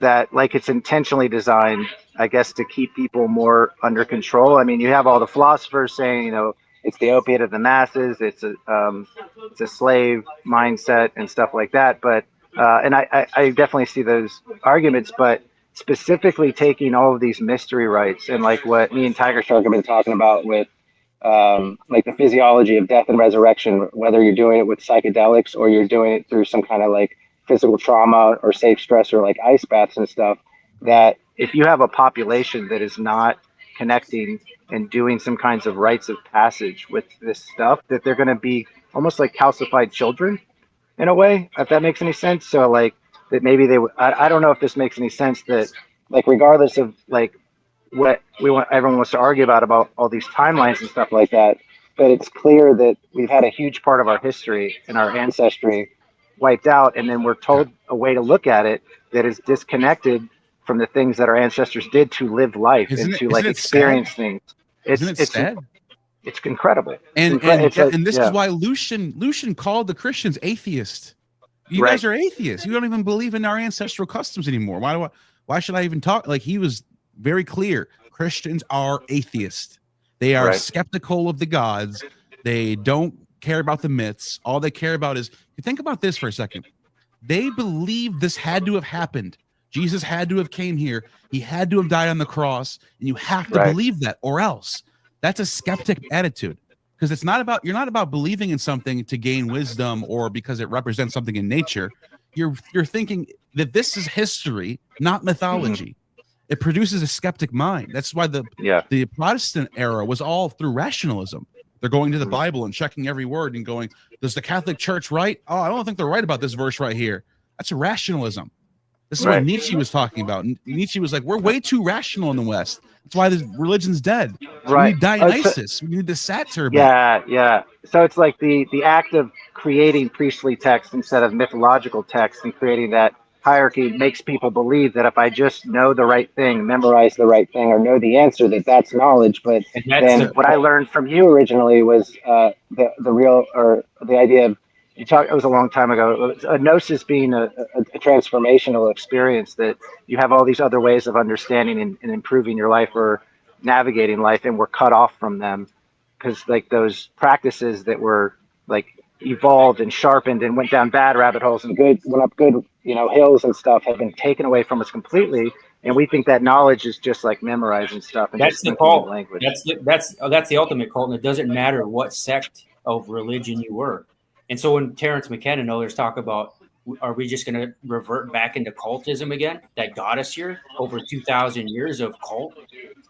That's not the strategy that we should employ. And a belief is just a neotenizing of adult children, and that we shouldn't believe, that we should actually experience. And each one of us should empower each other to have our own individual authenticity again in our own lives. That's what I think that I like to do, and that's what I think what we should empower others to do. It doesn't matter if you're a monist or if you're something else. I think all of that was culty type of stuff, and in doing that, you're just giving it away. You're giving away your own experience and thoughts. And my favorite deal was Thomas the Doubter. When Jesus came back, he said, "Show me." Where is he at? Think of the philosophy behind that. He had to touch him from see it himself. Right. Like the Homeric philosophy doesn't think that way. You don't have to see Zeus and touch Zeus to believe in Zeus, or to gain wisdom and knowledge from Zeus, or the poets that are inspired by the muse. Like, think about that. You're reading Pindar and you're gaining inspiration from the muse. You're not thinking to yourself, I wonder if Pindar is accurate about this little source right here. Because you're totally missing the point if that's how you're thinking about it. Right. Okay. Yeah. Do you when you talk to academics, and like I've listened to quite a few of your interviews, and they seem like it seems like almost all of the time, I'm sure there's a few sneaky ones in there, that it's not like a malicious intention to, I guess, like subvert some of this stuff, but that because it's like they don't know what they don't know, but they feel like they've arrived somewhere. So instead of like performing like a black belt and like, you know, you're a white belt when you're a black belt. Like, I mean, you could always learn something new and like, let me see how this works, that they've just like, they've gotten to like a comfortable spot.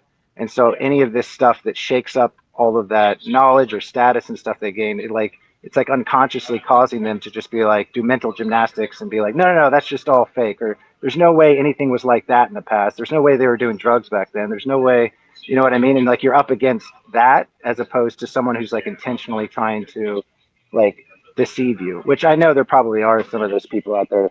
But I ran into that when I worked at university where it was like, you know, I don't know, they talked about in terms of like teaching some of the students to make things in terms of absolutes. And it's like, well, this is how you do a dramatic film. And I'm like, what do you mean?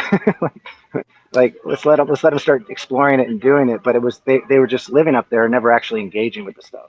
So, yeah. Oh, someone that's with my dog. Let me just, she's right here, right by my feet, like always. I'm just chilling. Nice.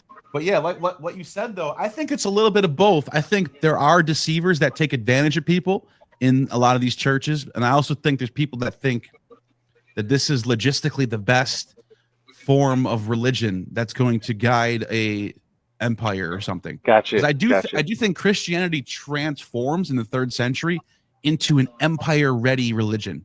I think Christianity in the 1st and 2nd century was way more wild. You did have drug use going on. You did have certain things going on. You have different denominations that believed in wildly different things. And then dogma crept in, bishop authority crept in. No more divine revelation, no more personal salvation.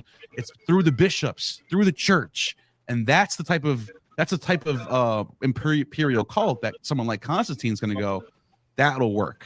That's great. Right. Giorgiani brings that up all the time. And it's all about social engineering. And if you read some of the old Greek stories and even the myths, it's in there.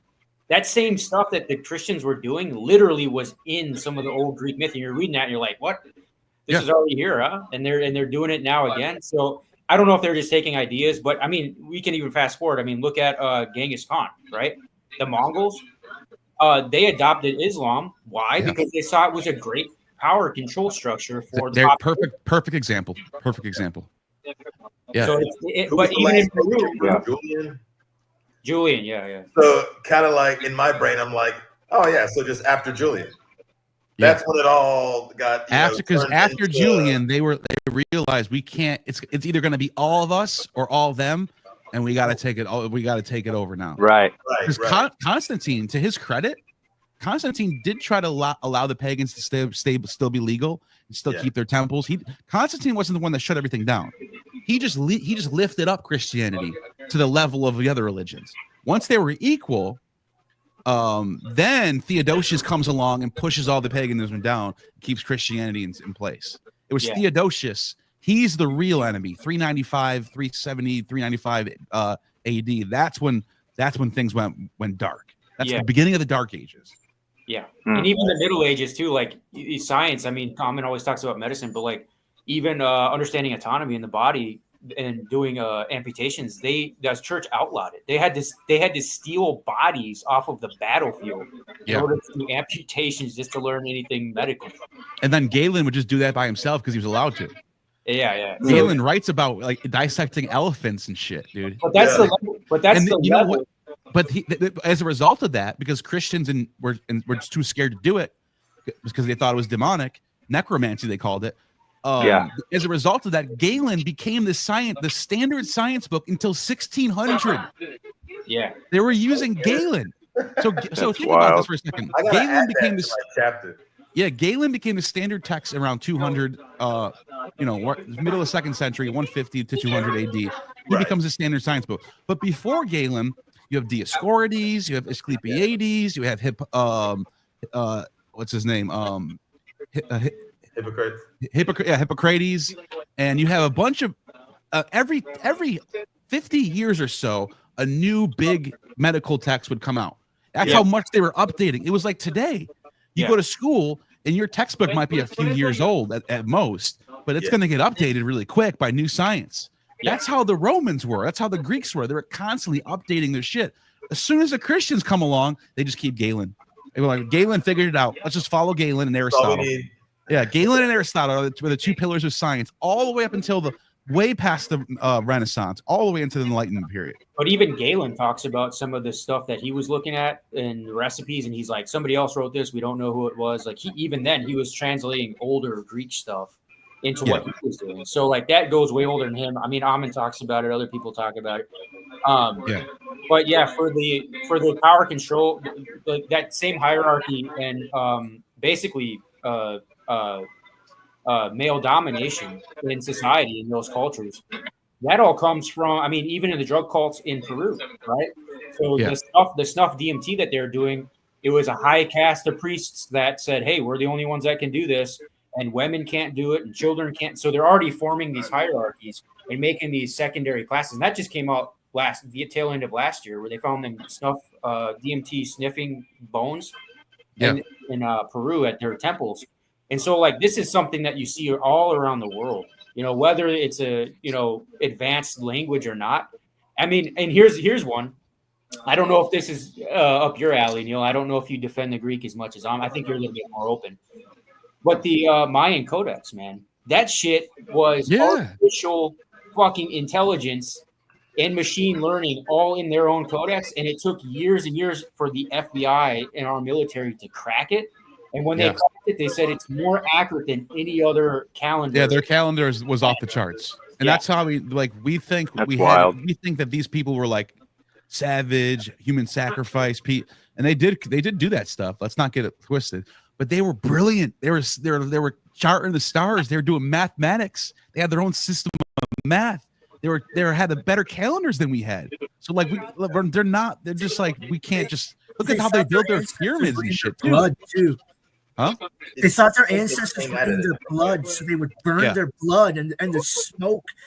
Romans thought that too. The Romans thought that you live through you are your ancestors. That's the Roman idea of the genius. They called it the genie. It's kind of like evolution. I mean, you have your blood. You have the blood. It's actually true. We have the blood of our ancestors. Our father's semen got our white. Like that's literally what made us. We formed out of that. That's literally blood. It's not. So like it's not wrong. To me, on high doses of DMT, I get that feeling not only about the human. Yeah, me too. I get it from everything. I got some DMT too. Not that we're just, that one thing. It's not a oneness that everybody talks about. It's an everythingness. Yeah. It's like you switching to both.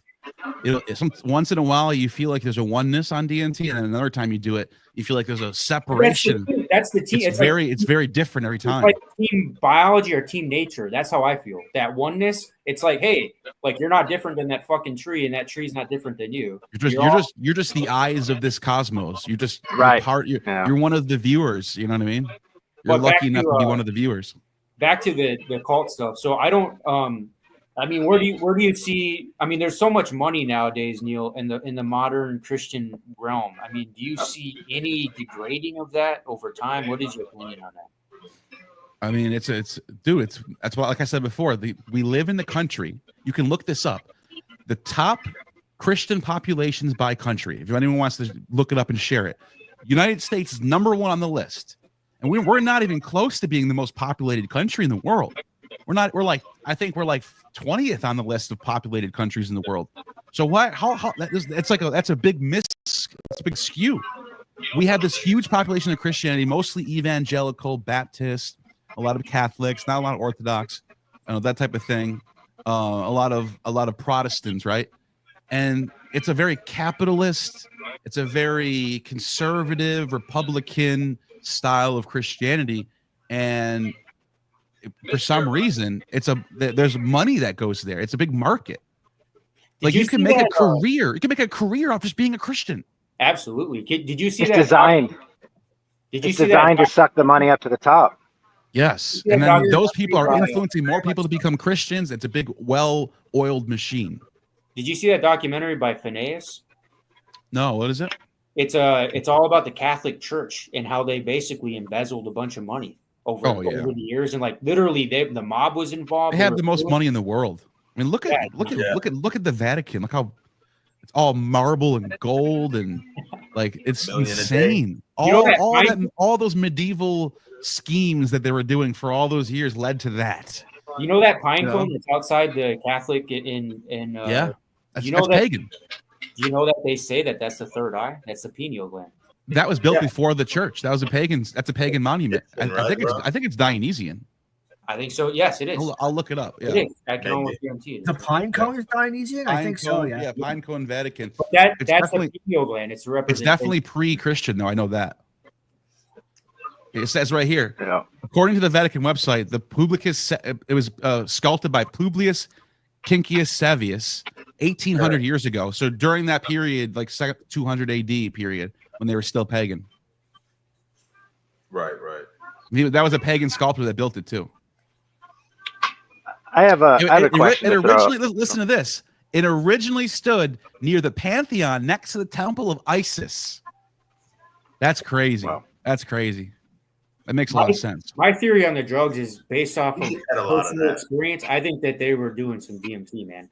And that case. So I remember Daniel was all out of his mind having visions, and he was talking to horns, and everybody interprets the horns as the different cities, and Antiochus Epiphanes the fourth, like you said, and all the little cities and stuff like that. But there's even in the Christian world, they fight about that, right? Yeah. And so the way I look, I'm like, so he's talking to fucking horns. What horns are we talking about here? And they talk about rams and goats and stuff. So it's not just rams, but they bring up goats. But what's in the area? If you look it up from a drug standpoint, what's in that area? Acacia wood, and not only acacia wood, shittim. Their own term for shittim wood. That species shittim is acacia. Starts with an N. I forget what species, but it starts with an N. It has High in DMT. high DMT everywhere. Yeah, I know. And there's even a verse that they have to, on the altar, they made it out of this acacia wood. That I think it's Jeremiah has to do once a year, one of these high 1 a year burnings on this thing on the altar. And they use naphtha as their oil in Maccabees. So Exactly. you have acacia and you have naphtha. Those are the two elements to make DMT right there. Smoke version, yeah. Yeah, you covered that once before. I had never heard of naphtha. Yeah. And we pulled it up and said, yeah. That's interesting though. Then you freeze it and it'll fall and it'll leave. Well, if you put the naphtha into the mix with the sodium what is it called? The caustic soda. It burns it up. It burns it up to like it burns up the molecule inside of it. Yeah, sodium hydroxide. Yeah, exactly. And then you put the naphtha on it and shake it, and then the oil of the naphtha separates from the water. You get two layers, and the DMT rises up with the naphtha into the naphtha, and then you suck that out and separate it and freeze it. And then when you freeze it, naphtha can't freeze, so only the crystal DMT will freeze. And then you just pour the naphtha off, and all you have left is crystal DMT. Yeah. Wow. It's basic. A basic quick science, you know. Have you guys saw the stuff on the DMT-X experiments that were carried out in the UK? No, but I think I heard about it. Yeah, there's a bunch of stuff going on. So this is like the new phase. This is like the new Terrence McKenna, if you will, because Terrence McKenna, they were all smoking DMT, right? And then they said we need an extender. That's why they went down to the South America to do ayahuasca. But now there's a guy a lab, basically, I think it's Imperial College in London, that has created this drug called DMT-X, and they actually inject it. And they had like 10 people, and one of the guys was doing an interview about it. But he's saying it's like even way stronger than the ayahuasca, type of version, and lasts longer. So they're doing experiments on it with the people and stuff like that to see what their reactions were, and potentially having a medication to treat PTSD and other things. Yeah, no, for sure. It's definitely it's like that's the one thing that everyone agrees on is that there's so much benefit from people using either ayahuasca or DMT in a controlled setting. Yeah, like it gets people off drug addiction, it helps people with their mental health, it gets them out of depression, it gives them spiritual awakenings, a new purpose in life. All types of things happen on this thing. Yeah, I know it helped me. That's for sure. Absolutely, yeah, absolutely. Me too, man. So what do you guys think about the idea that like we all seem to collectively have a general, I guess, knowledge or window of looking back at this past and seeing these patterns, and they make sense inside of us, or we've had all our different aha moments. And like, what would be some ideas or things to think about to create or evoke that aha moment in people, aside from just listing off the facts or getting into arguments about like specific words and stuff? Because I think there's a place for that, but in order for maybe for this stuff to really get its foothold, or that it has to be like kind of evoked inside of people. I don't know if that makes any sense. Like, so if you get up here and you have like this like incredible list of all of these dates, how these different religions work together, and all this other stuff, and you show how like, you know, things have been altered or seem to have been altered, and it's disconnected us, and like some of this DMT could be good. Like, you could say all of that to somebody, but if they don't understand that, they're just kind of hearing words in their head. They're just trying to find logic. They can kind of like maybe like debate stuff in their head. But if I can make you understand and feel that, like what that, you know, hey, the world's not maybe what you think it is, and hey, you know, maybe like the second idea of like that Ahmed talks about, the Renaissance thing. I think that's real, and like how we had our other Renaissance, but that we'd have to like in order to communicate more effectively, we'd have to like evoke it through some kind of, I mean, either media. I know you've talked about making smaller communities to kind of like go back to that stuff, but you guys, you have a lot of knowledge, Neil, and there's other creators too. But what I've noticed with the online space, with a lot of different fields, is everything becomes commodified, isolated, and then everything's like, well, if we just have a debate about it, we'll get to the truth. You'll know the real truth about this, right? But then, I mean, they're usually fun for people that are involved in it, but it doesn't really change anybody's mind. No, no one's no one's having an aha moment of like, holy shit, like Christianity inverted everything, and like it's affecting how I think right now. Only when they're both good faith. If one side's trying to win the debate, then no one's going to learn. Right. It's just going to be tactics.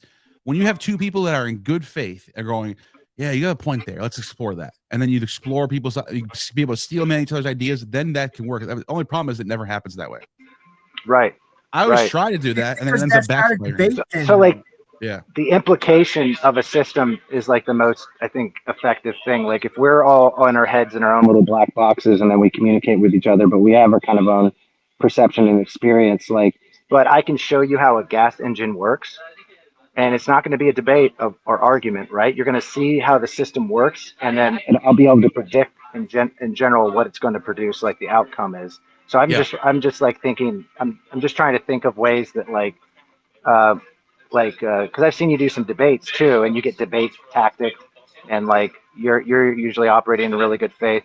But I wonder if there's like, and I think kind of like Almond's kind of showing that there's a different way of communicating, because with his it's like an ancient Greek, feels like an ancient Greek kind of theater, like he's on stage, like a theater, and he's like the host, and it's a real art, like, or you know, and I think it's lost too. I don't think people are actually doing that kind of stuff. I always told Ahmed he needs to put on the ivy diadem. I don't know why he doesn't wreath up. Like he's got to be like a real theater presence. He's got to put the wreath on. Yeah. He never would. I don't know why. Yeah. But I mean, if you could show people the symbol, oh, you're fine. I think if you could show people the symbols, like they're not like, it's like creating an aha moment inside of them. Like they're not. Next time they listen to somebody who says like something really incorrect, like, well, Christianity was never influenced by anything, and like there weren't any drugs, and or what, I mean, those are the most like, you know, stark extreme examples I could think of. They won't need someone to come in. They won't need to hear another debate, because they'll see how like the systems work, and it's just not even going to make any sense. Like, you can't tell me my gas engine is going to run on unicorn farts, right? Oh, what happened? Oh no, we lost him. We lost you at unicorn. Oh, there he is. You left off on unicorn farts. Am I back in? Yeah, you're good. I'm back in. Yeah, you're back. It says I'm backstage. Okay, whatever. So yeah, but I don't need to go watch a debate over whether unicorn farts work or not, because I intuitively understand how the system works, and not just because I memorized gasoline goes in your engine.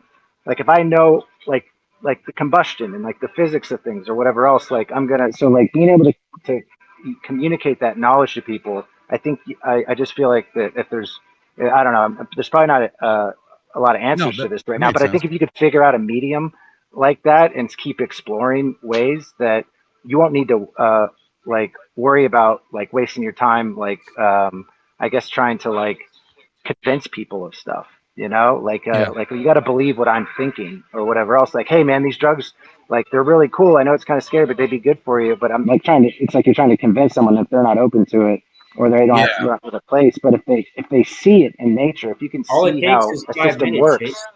it's All true. it The takes is drugs 5 minutes hijack for it. the So. smoked version of it.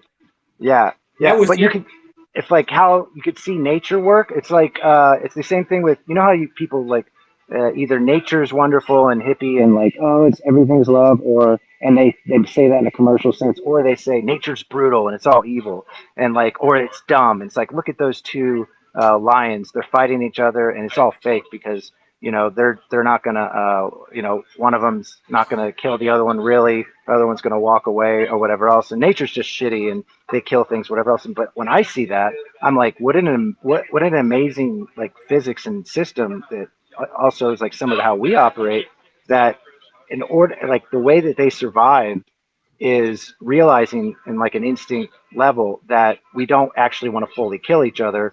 We're going to beat each other up in some kind of competitive way. And that naturally makes us both sharper. And we also get a hierarchy that's like proved itself in worth. And then they take care of each other. So it's not an either or that like either nature's all shitty or we just got to wait for an afterlife at the end or just believe the right thing. But like the knowledge that we're looking for and like the understanding that like going through rites of passage or ritual or even getting into ice baths. Like I did those like almost religiously when I was in a bout of depression and do like these breathing exercises, and everything started changing when I started realizing those. I was bringing my body to a place of almost death in a safe way, in like 30-degree water, and then coming back and being fine, and my body was rebuilding itself better. But like, if I could get someone to understand that, it's like they wouldn't need to go read a new book on how to heal themselves or go ask. I mean that would still be good to share that stuff, but it just feels like we'd constructively be able to utilize like all of the stuff that all of us are talking about and exploring, as opposed to they just go, those guys are into weird religious shit. They just talk and like no one understands the implications of all of it. I don't know if that makes sense. Let's break it down what you're talking about, because you're talking about psychosomatic ailments of the brain, right? So depression, anxiety, schizophrenia, personality disorder. Society, our current society and culture, they don't have an answer for that. Their answer is all going up too. Take these pills. Yes. And you know what? It's like there's like an epidemic of what's it called? I forgot what it's called. It's like a personality disorder that people have. There's a spectrum of it. Okay, multiple personality, bipolar, schizophrenia. No, it's borderline personality disorder. Histrionic. It makes people like awkward. I forgot. I think it's Asperger's, something else called autism. Autism. Okay. I don't know why I couldn't think of it, but there's an epidemic of that right now with Zoomers, the Zoomer generation. Yeah, a lot of them are geniuses, so it's not that bad because there's a correlation between autism and geniuses, but at the same time, not everyone's going to be a genius. MIT have autism. Yeah. So, but there's like a huge epidemic of Zoomers with autism. And look at their behavior patterns. They're just engaging in this like kind of shallow dopamine technology, just thinking in their heads, just going in and like, so there are going to be some people that are suited for that. And then what we would call a genius might be someone who just makes someone a lot of money. I don't know. Or they might figure out something really cool, but that might be increasing because that's the environment they're in. Their bodies are adapting maybe to that speed when they really might be built to be more social. Because when I was teaching kids, one thing that really helped is I have a trained retriever, and I'd bring her in, because she's cool, she's trained and everything. But what I found out was a lot of those kids, if it was just me, they had a hard time looking at me. And I used to think like, oh God, I must be like, I'm a visiting lecturer, I must be an idiot, or I got something on my face, or maybe they're assholes. I don't know. I was like coming up with all these ideas in my head. And once I started bringing the dog and they'd be sitting there, I realized that they actually just had no practice looking people in the eye and meeting them. And as soon as the dog came, they opened up, their body language opened up, they were happy, and then they looked up at me and started talking to me. And so I wonder if there's something with the mental illness, with the like consumer patterns we're in, with the technology that we're in, but we have the power to break it. It's not just something that's just happening and we're victims. You know what I mean? If that makes any Yeah. sense. Traits of autism is And not being also, like, I think Tiger Shark said something to me interesting the other week, where I think we were talking about schizophrenia, and you're like, well, the Native Americans called us schizophrenics because we weren't connected. We were like cognitively dissonant from our actions and stuff. You know? Yeah. So I Oh think shit! there's something. I gotta take this phone call. I'll call you. I'll probably jump back in here in a few minutes. Yeah. Hell yeah. Yeah, one of the signs of autism is not being able to. So yeah, I don't. What do you think, Tiger? Make Well, I think, I mean, that's all correct. I think autism is up and all these things are up, but there's no way to treat it. And Amin, and his fans, they'll know that he talks about this because the ancient Greeks had avenues for healing. Exactly. Yeah. And finding out who you are. Yeah. Finding out who you are, whether it was a physical ailment of, hey, I need to have sex with the sailors going over there, getting a chick, or if they were like, hey, like I have depression, anxiety, and I need some help. Let's go clear out those evil spirits. And that's across the board but they were just using nature. And honestly, when I'm on, I've been, you guys know that I'm on ayahuasca and other things. When I'm on that, I get the feeling that I'm not the one taking it. I get the feeling that it's taken me. I get the sense that it's like utilizing me to spread its seed, kind of like a pollination thing. To be like, hey, help people, let them know that this is here, that we're here to help. We're part. Yeah, and you guys talk about a lot of DMT people do the or have very similar. I guess a lot of psychedelics have similar things. Like, hey, I am connected to everything. Like you said, like, oh, I'm like the tree. The trees, there's no difference. Like, what if this this really powerful adaptation we have, which is our cognitive mind, our thinking mind, that allows us to make plans and construct things in our head and like direct the ship in better directions and stuff. What if it's like still kind of at its infantile stage? It's really neuroplastic too, right? But like the more we try to like identify with the thinking patterns or like calcify it or like whatever else, the more we're like tying our shoes together, I guess, and trying to run, if that makes sense. Well, you can't escape it. And this is we talked about it. Witch Doctor and I talked about it last time because his mom has hypnagogia. So even if you're like somebody that's like, I'm not going to do, you can't escape it because the dream state is that. Even spirits is that. Hypnagogia is that. And the other state is you actively taking it yourself. So birth as well. Intravenous, extravenous DMT is in your blood and in your biology. It's made in your brain and it's released in your brain. And that's what dreaming, lucid dreaming, that's what astral projection is when you get to that stage. And some people have that. Like I think Marcel said he has a lot of lucid dreams. That's great if you do. Not everybody does, dude. There's so many people. Even Amin said it himself on his show the other day. He said, I haven't dreamed in years. You know how many alcoholics I know that haven't had a dream in a long time? It suffocates your brain. Yeah. I lucid dream almost every night. Doing it all the time. Yeah. So yeah, I mean, I don't know. Like, I don't know what that means. I don't know. Like that doesn't give me like, but I'm not looking for answers anymore. I'm not looking for like, but it gives a direction. I feel like that is the direction that we all naturally, I feel like, want to go in terms of like rising together in excellence, like taking care of it, like all those like long form dopamines and things that make us healthy, make us go. And maybe, maybe we're kind of figuring this out, but there are people that are really smart, right? Aristotle, the way his writing is like, it's incredible. And for any of us to think there's some kind of linear thing, and so are a lot of them, by the way. I'm just picking him out because everyone knows him, right? To think, well, right now we're the smartest we've ever been, and like all this other stuff. And it's like, go read that, and I want you to go write something original, like something comparable, like to how they were thinking or whatever else. And so that we have a lot of skills and a lot of qualities and a lot of good qualities, right? And that to like communicate just to like, it's instead of like trying to tell people what something is, if there's a way we can like just turn their head just a little bit, like, hey, do you know that in this direction is black and white, and there's multi-dimensional color over here, and then I don't need to give you any answers or anything. It's just it'll start changing the way like you kind of navigate and stuff like that, and maybe that's why they were cut out of our history. But the deepest.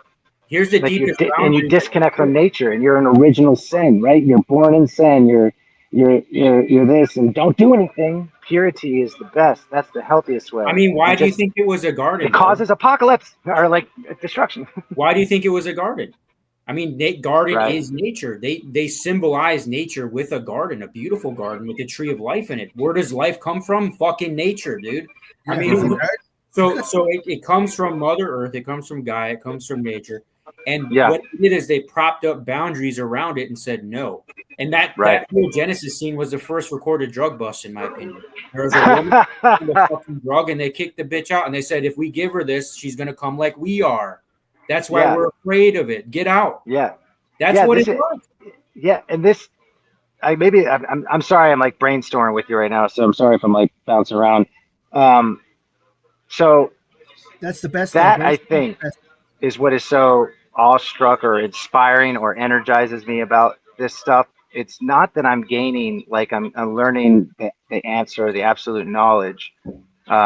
It's like I'm learning something, and it's not just memorizing or thinking about the correct thing that someone said in history. It's the implication that it's going to have on the effect of my life right now, and it's massive. Like it's huge. And like if people understood that, like I think this stuff would be like, you don't have to be, I don't know, a nerd into scripts and all that stuff that like we're into. You don't have to. It's not about being the thing. Like it's about giving you this new way to navigate. And if you understood or could see that this stuff is not just learning who the correct Jesus was, but it's figuring out who you are.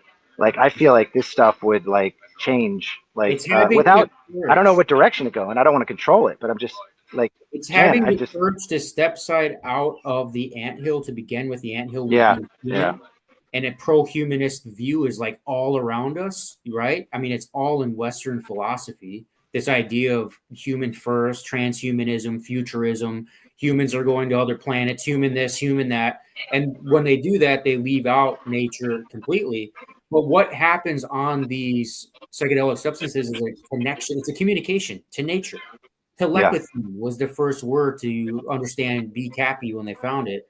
And that description was this, having these telepathic ways of communicating with Earth itself, being in tune with it, getting in step with her, rather than just saying, well, this is my step and I'm going to come here and take these resources, build a hierarchy, be the fucking king of the jungle. And that's just the way it's going to go. And you're having the courage to step away from that and really have insight into gaining from nature rather than trying to extract from nature. It's really trying to be a part of it, and it's surrendering that of your own.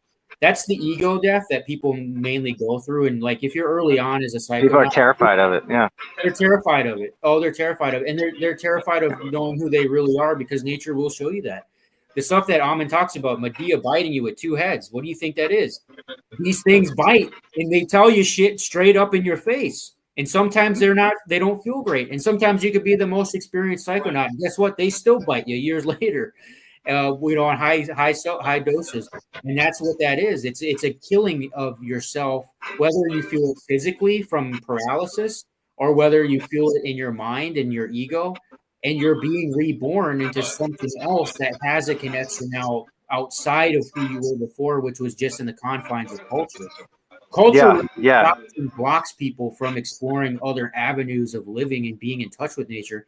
And honestly, it's not even about this hippy dippy hugging tree shit. It's like, hey, I'm gonna actually step out of. I'm gonna have the courage and strength to say, you know what, I can learn from this. Yeah. Not that I've mastered everything and I'm gonna go and make a business and sell wood. It's going to be like, well, okay, if I'm going to start a business to sell wood, what's the best way to actually produce the wood that I can keep this plot of land with wood on it, and it's best for the ecosystem? Yeah. And then the wood gives back to you, just like your microbiome gives back to you. Like, like the more you're out of nature, the more screwed up your skin fauna gets and stuff like that. You know what I mean? Well, that's why they want everybody to drink alcohol and do cigarettes and do caffeine and stay stimulated in this ever-producing overproduction mentality. And they're just becoming a number. Why? Because money. So the value system in this country, Neil was on, we were talking about Christianity. Most Christians don't care. And this is why you see this prosperity preaching, like you said. With Florida, they have a bunch of these guys just making money. millions of dollars. They got private jets, even these pastors now. And you know what it is, man? Their real God is money. It has nothing to do with the actual belief. It's this, I believe this, and I'm going to use it as a tool, Christianity, to make my money. Or the money means that you're like in a child brain, in a tyrant child brain. Because I'm making more money, I must be doing something good. I've won at life. I've won, right? Just the idea that people think life is about winning. Like, what are you talking about? It's called life, not called like. What do you mean? Like, winning is for games, for like short-term metrics. What's that T-shirt that says? It says, "He who dies," and notice the he, by the way, he, not she, but he that dies with most toys wins. Right? That's the mantra. Yeah, and it's destroying things. And I just so. And I guess it's because I'm not multidisciplinary in terms of I have multiple degrees, but because I'm constantly learning to see all of this stuff, like to go from like, well, when I'm younger, the Bible's real, to like, when I'm angry atheist, it's all hocus pocus. There's just people believing stupid shit, and now we've arrived at a better, more rationally. But to see all of this stuff come all the way back, and to realize that the death and resurrection thing is not just a mental game, which I think is also could be effective, realizing when you go through a trauma in your life, okay, well, that old self of mine's going to die. You don't even need drugs to approach life like that. But that the actual that nature, or like experimenting, finding ways like that nature enhances it, that it's the same way as when we work out and we break down muscles and you do it a certain way, in a regimented way, and your body responds and resurrects itself towards the direction that you are telling it to go in. And we have that incredible power, and it's all in this stuff, that like there's just no way in hell, or I guess no way in now that's hell, that I don't see why any, like all these Bible scholars and religious people, it lines up with all the physiology. It lines up with neuroscience. Like we talked about the DMT giving you the ego death, and then talking about there's so many different ways that you're pushing your body to a death point and then bringing it back, but you're doing it with intention and like with a ritualized direction. So when you come back, like more primed or better for that direction, an improved human. And anyway, I mean, it's just, I don't know. It's amazing to me that like how, and some people only have to do powerful. it once. I mean, one of the biggest guys, Strassman, that was on Danny Jones, literally said, "I only did it once." Mm-hmm. That's all I've ever had to do it. And everybody's different. Yeah. Even Alan Watts says it when they were asking him about it. He said, "I think it's like having a really good teacher on a telephone from the cosmos, from the universe. But once you get the message, to hang up the phone, which tells us all that." Hang on, I'm on the phone. And he said, so different people do get a lot of things out of it. And even they go, well, 20 years later, I'm still trying to figure out what exactly happened during that experience. So exchange them in this better approach. But, at the end of the day, it's not a magic pill where you just do it and automatically you're somebody different. You have to incorporate it in your life and then make changes. And that's why people say, you're just a dumb hippie. But honestly, the hippies of McKenna's era, or even before that, they messed up because they took it to revolution. The hippies in Woodstock messed up, and they all admit it. Even Strassman said it. They messed up because we tried to make a revolution when we shouldn't have approached it like that. Yeah. And that's why it got shut down. And so some of them, even like some of the bigger guys, kind of blame themselves for that. The guys that were going to all those Deadhead concerts, they were leading the way with the. Well, it became commodified, right? It became like a consumer, like a thing you pick up off the shelf. This makes me feel like that. Whereas opposed to tribe people and all these different tribes and different, they used it for direction. Like there's a reason why there's tribes that take psychedelics and go hunt. They're using it to become more one with the nature and be better hunters. Like they're not just taking it and sitting around and doing nothing all day. It actually gave him better vision. So Roland Fisher talks about the better vision. He's done experiments at the University of Maryland where he had two, and I talked about this last time, but they had parallel bars and they had people on placebo and they had people on mushrooms. And they said, once we're going to turn, we have a mechanism, we're going to turn it. And once the parallel bars are no longer parallel, you hit the button. And the group that won were the people on psilocybin. So what they concluded was the people that could tell when those bars are no longer parallel faster, the ones on psilocybin, not only did it mean they had better vision, acuity, but it meant that they probably had a closer model of reality that they were actually interacting with than the normal person at baseline. Yeah. And so that means this whole idea of like, where's the species going? Like, oh my God, everything's really bad. Oh my gosh, I'm really sad. The world's just this, or the world's really great, or the world is the direction we go in, and we're not just helpless. I guess is what it feels like. It feels like we're asleep, but we're not helpless. Like we are the Marvel and just DC superheroes. It's just not what you think. There's just like the mythos of like becoming some kind of thing you didn't think you could be. But I think it makes me way less like pessimistic about what we're capable of. Although it's scary to see what we're capable of on the closed-minded way too. But that's a message of not of belief, or it's evident. It's like I'm showing you. You don't have to believe in this. You don't have to have faith in this. This is what you are, and like let's go find it. Like and it's going to be bumpy, and none of us are getting out of here.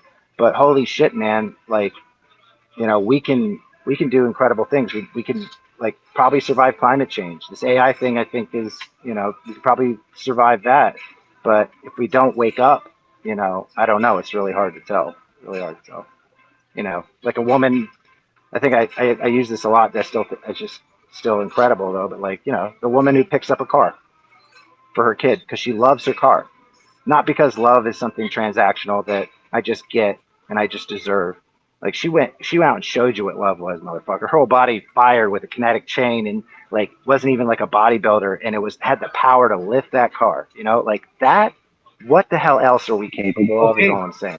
That's why I say nature through these use of psychedelic substances are love, because they show you the reality. It is the engine. Yeah, it's the engine, right? But it's also the health. It's also the healing, the psychosomatic healing that involves with all these people with these ailments. And it's over thousands of years. And it's funny because I've had people today that are like witch doctor's grandma, my own grandma, and all these other things go, well, do you really need the psychedelics to have that experience? And it's like, and I just looked at her and I go, should we just take over 2,000 years, probably tens, maybe even 50,000 years of human experience and throw it in the garbage? Right. No. Yeah, we just got here. Satisfaction. Yeah, I've only been around for 40 years here. I don't know shit, man. I think my grandma. Wait, Marcel, what's up over there? Yeah. We talking too much, buddy?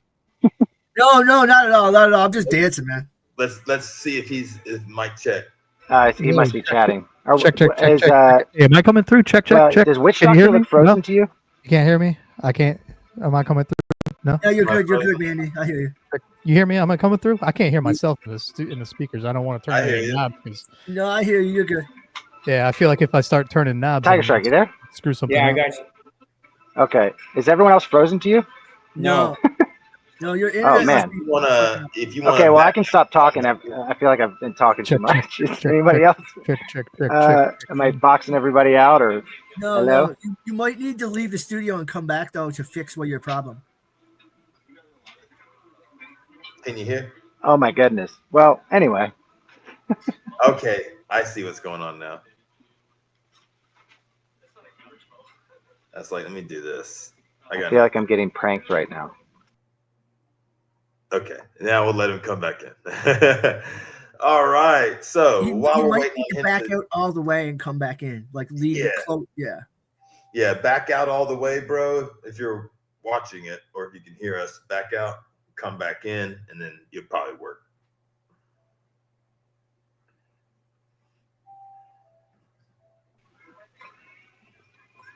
Speak. Can you hear? Is it fixed for you, Chase? I guess not. Let me text him. Text him and tell him to close the actual web page and then use the link and come back in. Yeah, I just got him. This is great radio, guys. This is great radio. Just waiting for something. How have you been, Mandy? I've been busy as hell, man. Is my microphone coming through? Because I can't hear myself. Yes, yes. You guys can hear me, and I can't hear myself. That's weird. Yeah. You're fine. Right on. Yeah, just I don't know, been fucking farming, dude, and tonight's it's the solstice. Happy solstice, everybody. Oh yeah, that's today. Happy solstice. Yeah. I was gonna say, aren't we turning the zodiac tonight, or for the next 24 hours? We're switching into Cancer. Yeah, we're doing something with the stars and the seasons and all that shit, you know. But tonight I'm DJing at Snappy's Solstice Party. So after this, come hang out at Snappy's channel and listen to some music and shit. Oh, nice. That's nice. I go on at what time am I doing? 8:30 tonight. Yep, I'll probably come check it out. I might not chat, but I'm not sure how Snappy. I'm not sure if Snappy's gotten over our dispute or not, but I'll come by for sure. Yeah, come hang out. You know what I mean? Things heal with time. Yeah. Few more interactions, few more videos. It'll all be cool. Yeah, it happens all the time. But hell yeah, man! You made new songs lately? Dude, I've been putting out a song every day this year. Every single day this year, I put out a song. I haven't checked Spotify at all. I haven't used it, to be honest. Let's see. Chase the Face. Oh, okay. I'll let him do it again. Yeah, and the farm season's crazy right now. It was our first super hot day. It's crazy. I don't know if you guys the weather this year up in New England. We have had 14 rainy Saturdays in a row. So all the seasonal businesses that are expecting to get busy in the spring and then into the summer, they just had the worst spring of their entire for the past 25 years. People are telling me there's no one's on the lakes, so all the places that serve the lake places, people are going to the beach on a rainy Saturday. So all the beach places, the country clubs, no one's golfing right now. You're in Connecticut? Yeah. Okay. I thought so. Yeah. Okay. Yeah. Well, it's pretty hot here. I mean, we hatched 6 of our own mixed chickens.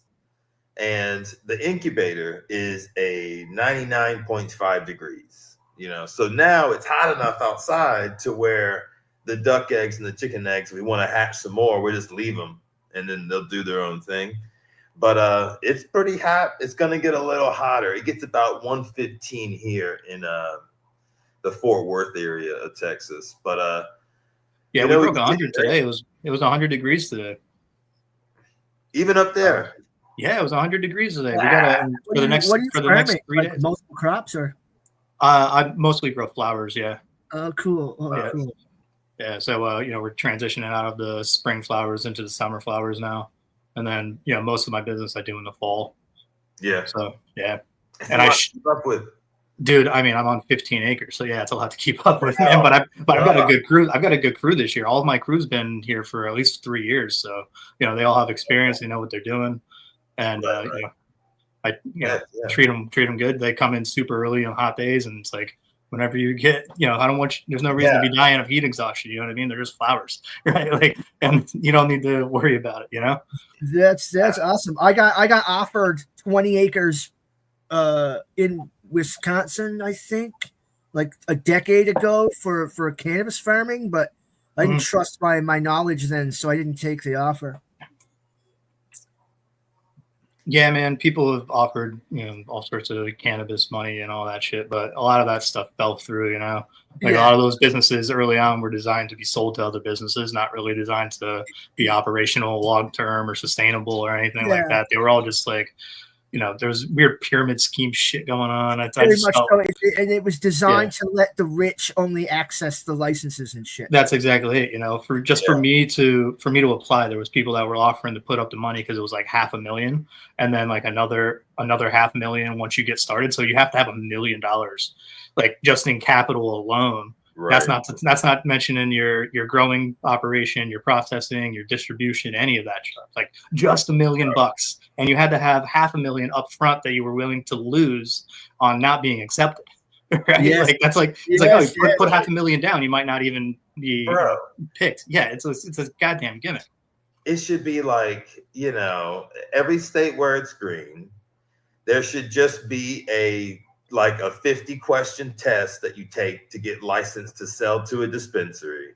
And everybody who's got a tent in their house with 2 or 3 either autoflowers or a couple of tents with, you know, a couple of photos, you know, and being able to sell to the dispensaries and it not being so expensive, you know, and the license to have the shop. I've heard that my mother she was working for a cannabis farm once, and you know, the guy has a couple of businesses and he does very good, you know, and only people with that kind of money can do it legally. And it's worth it though. I mean, it's just, it sucks that everybody who makes all the laws, they have to be in on it first before they all play ball.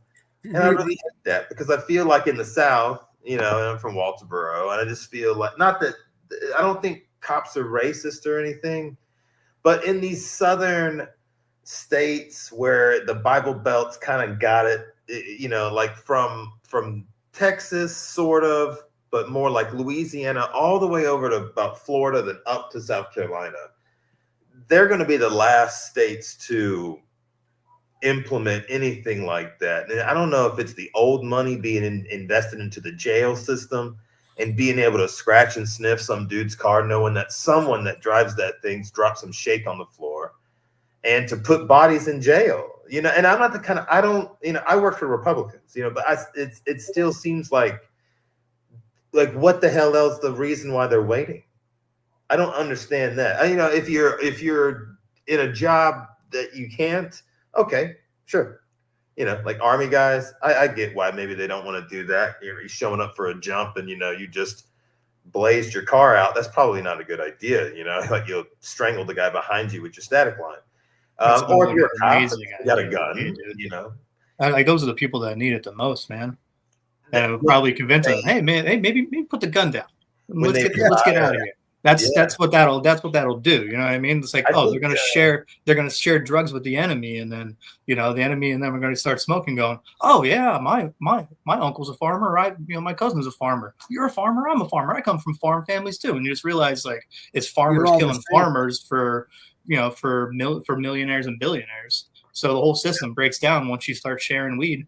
And, you know, that's part of the whole thing that we're talking about with all this stuff, is that, you know, this stuff was always communal, was always, you know, meant to be shared. There wasn't really like a profit motive going on in any of these texts. Right. You know what I mean? When they're talking about like controlling, they're talking about, you know, well, and because a lot of the stuff comes, like we've talked about in the past a whole bunch, is that it comes out of gynecological medicine, right? So there isn't really a profit motive going on in there, right?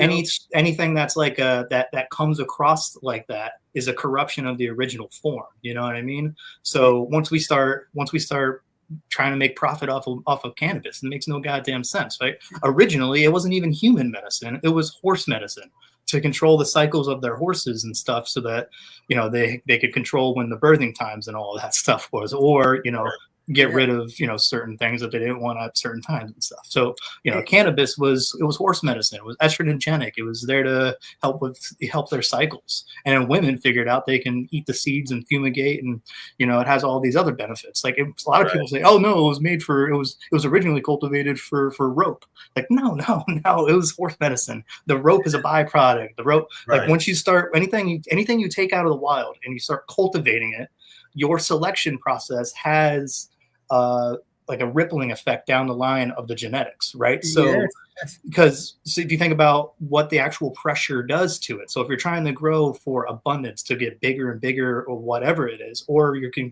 grow for smaller and get concentrated and more concentrated, those two decisions, right? Do you want abundance or do you want concentration? Have effects of the genetics down the line, regardless of what it is that you're harvesting or you're cultivating, right? Yes. So you know, that's the other thing too, is the big franchise cannabis seed companies like Greenhouse Seeds, who go around and find all these land races, then give their shitty Dutch genetics to the farmers there, that then their land races are now tainted and they're gone now. So it's they're hoarding all the Arjun's basically hoarding all the land races, and then giving his his shit genetics to the local farmers and all the places he goes to, and then now their fields are just mostly tainted with Dutch genetics, and the land races are all disappearing. Why? Why can't the world just be like, you know, it doesn't have to capitalism, let's even leave it. But why can't we have like a social, I don't know, do you think it's better that there's certain states that are and certain states that aren't? Maybe I guess you could always say, well, if you don't like that, you can live in South Carolina where that is good, give people options. But the other thing that's crazy cool too, there's some that, you know, I would have never thought, like in high school, if you said that in a couple of years there was going to be a state that legalized that, I would have laughed in your damn face. And I wasn't even like the kind of kid that watched Cops all the time. You know, I got into a little bit of trouble, but not a whole lot. You know, just being funny with friends, not like trying to ruin someone's life. You know, I would have laughed in your face if you had said, "Oh yeah, when in the future, you know, you can just go to the store and they have it all right there." Like that's the stuff you would see like in a movie fantasizing about some progressive revolution happening, and or some kind of president being like the guy who did it. Which, by the way, look, I worked for the guy that's in office now. I don't like what's going on in the world.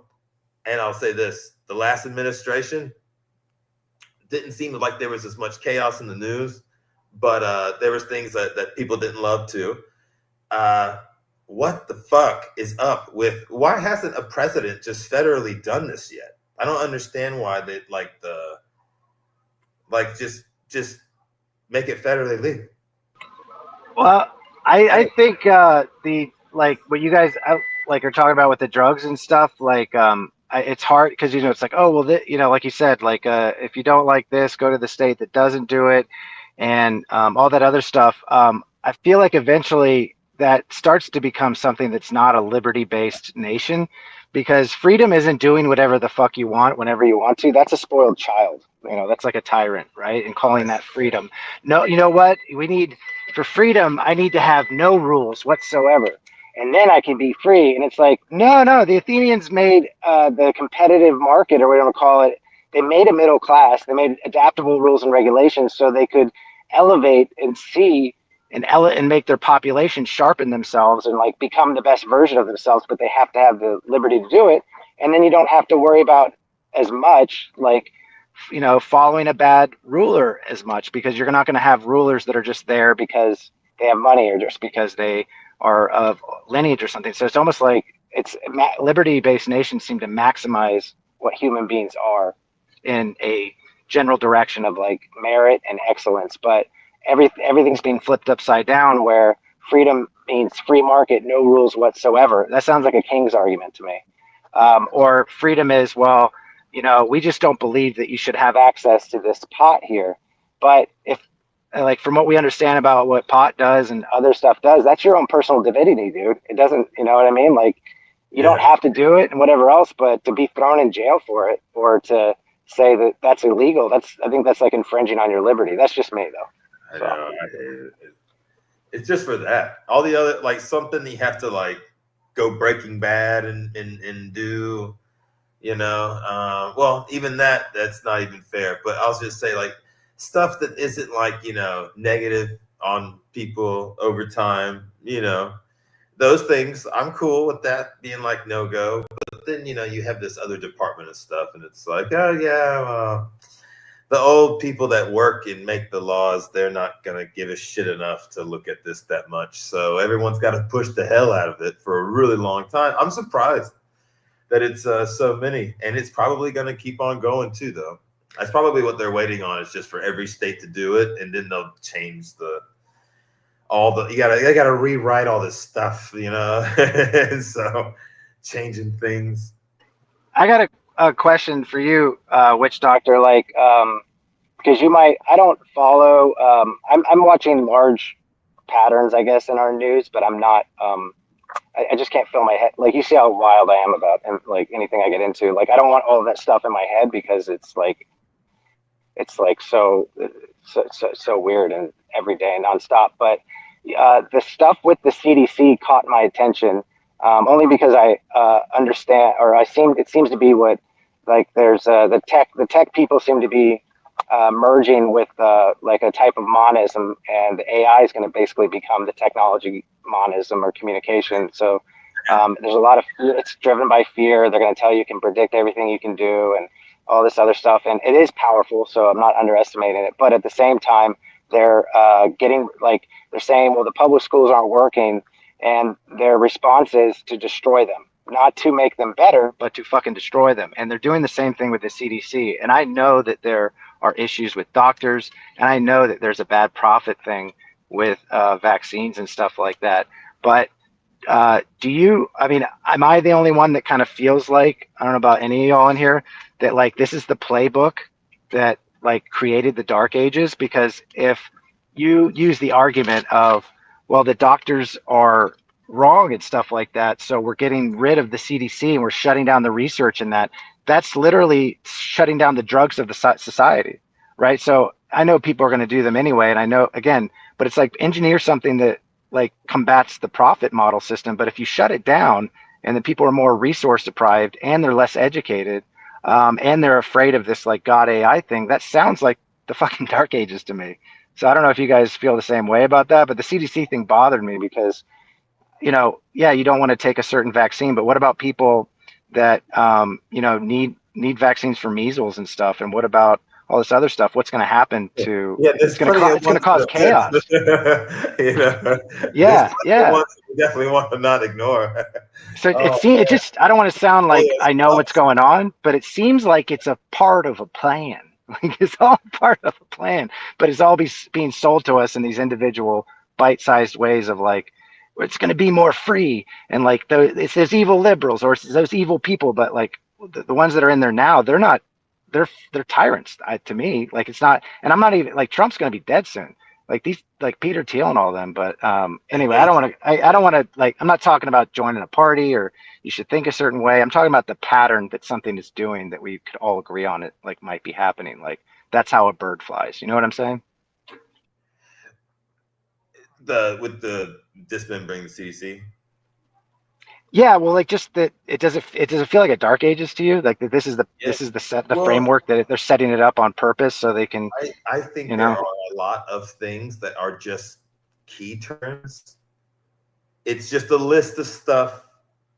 Some people know what's on the list, some people don't. Some countries have their own list, and sometimes the list has the same stuff on it. And they just go down the list, but it's in a manner with this timing that just, it's not like it goes from 0 to 60 overnight with the conflicts and escalations, or a lot of times even anything that affects everybody at one time in the world. But there's a lot of weird tension going on right now, and honestly, man, I thought that this particular administration, I thought it would be a little bit different, and I'm just kind of like, here we go again. It's like we're about to get right up into the same stuff as before. And it's like, first term, not a whole, didn't go to war nowhere, blah, blah, blah. Well, there's that old this time saying, it's like, here we go. there's that old saying, if it's Joe Biden or Trump, no matter who you vote for, you're getting John McCain. Yes. It's the same. That's your only option. They might not do it for a reason, Yeah.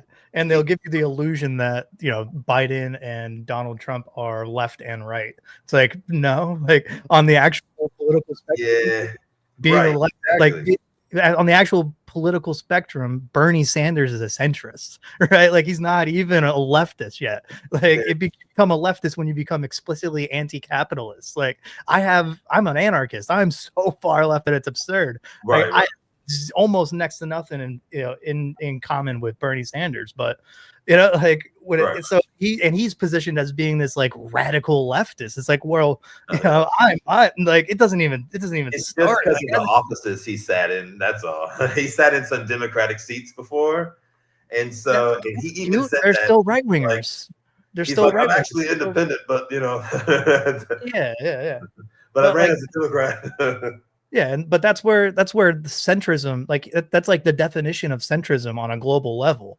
In America, he's pitched as this radical leftist. It's like, no, dude, he's a moderate as far as the actual political spectrum. And we're talking deep time too. So we're talking, you know, in the concept of thousands of years here. You know, if we talk only in the last 6 months, it's like, oh yeah, you can position him as a leftist, but like, you know, get the fuck out of here. I'm interested in anthropology. I could care less about you know, all these small amounts of times that we're talking. I could care less about, you know, the past 500 years. They always over exaggerate it though. Like, you know, maybe even how good some people are. You know, they over exaggerate how people are. Like if you look back at like not to like make this a big political show either, but you know, it's philosophy kind of touches on a bunch of different stuff like religion and politics, whatever. This is just current stuff. And the it seems like if you looked at like Barack Obama, like back when he first ran, if he ran today, he'd probably seem pretty red. Some of the stuff he talked about, you know, but just the demeanor and everything like that. But yeah, I think we've slipstreamed and so far beyond the pale so quickly that like it's hard to remember like yeah, if you I don't know, when you just, I know George Bush was a total goofball when he spoke, but we're at a point now where we went from like to a guy who's like, bird, you know, like the Ukraine, I'm gonna kill Ukraine, and that guy's that, and I mean, this guy can't not just like say something insane, and he's getting old, and it's like I feel like it's making everybody kind of nuts, if that makes any sense. You know what I thought about? It's like for a lot of people that don't really like Trump, you know, like the current dude, if they had just let him do the last 4 years, he'd be gone already. I mean, yeah, I think he's kind of a shell. Like people are just operating him like a puppet. Like he just cares about being liked and having parties and having a good time.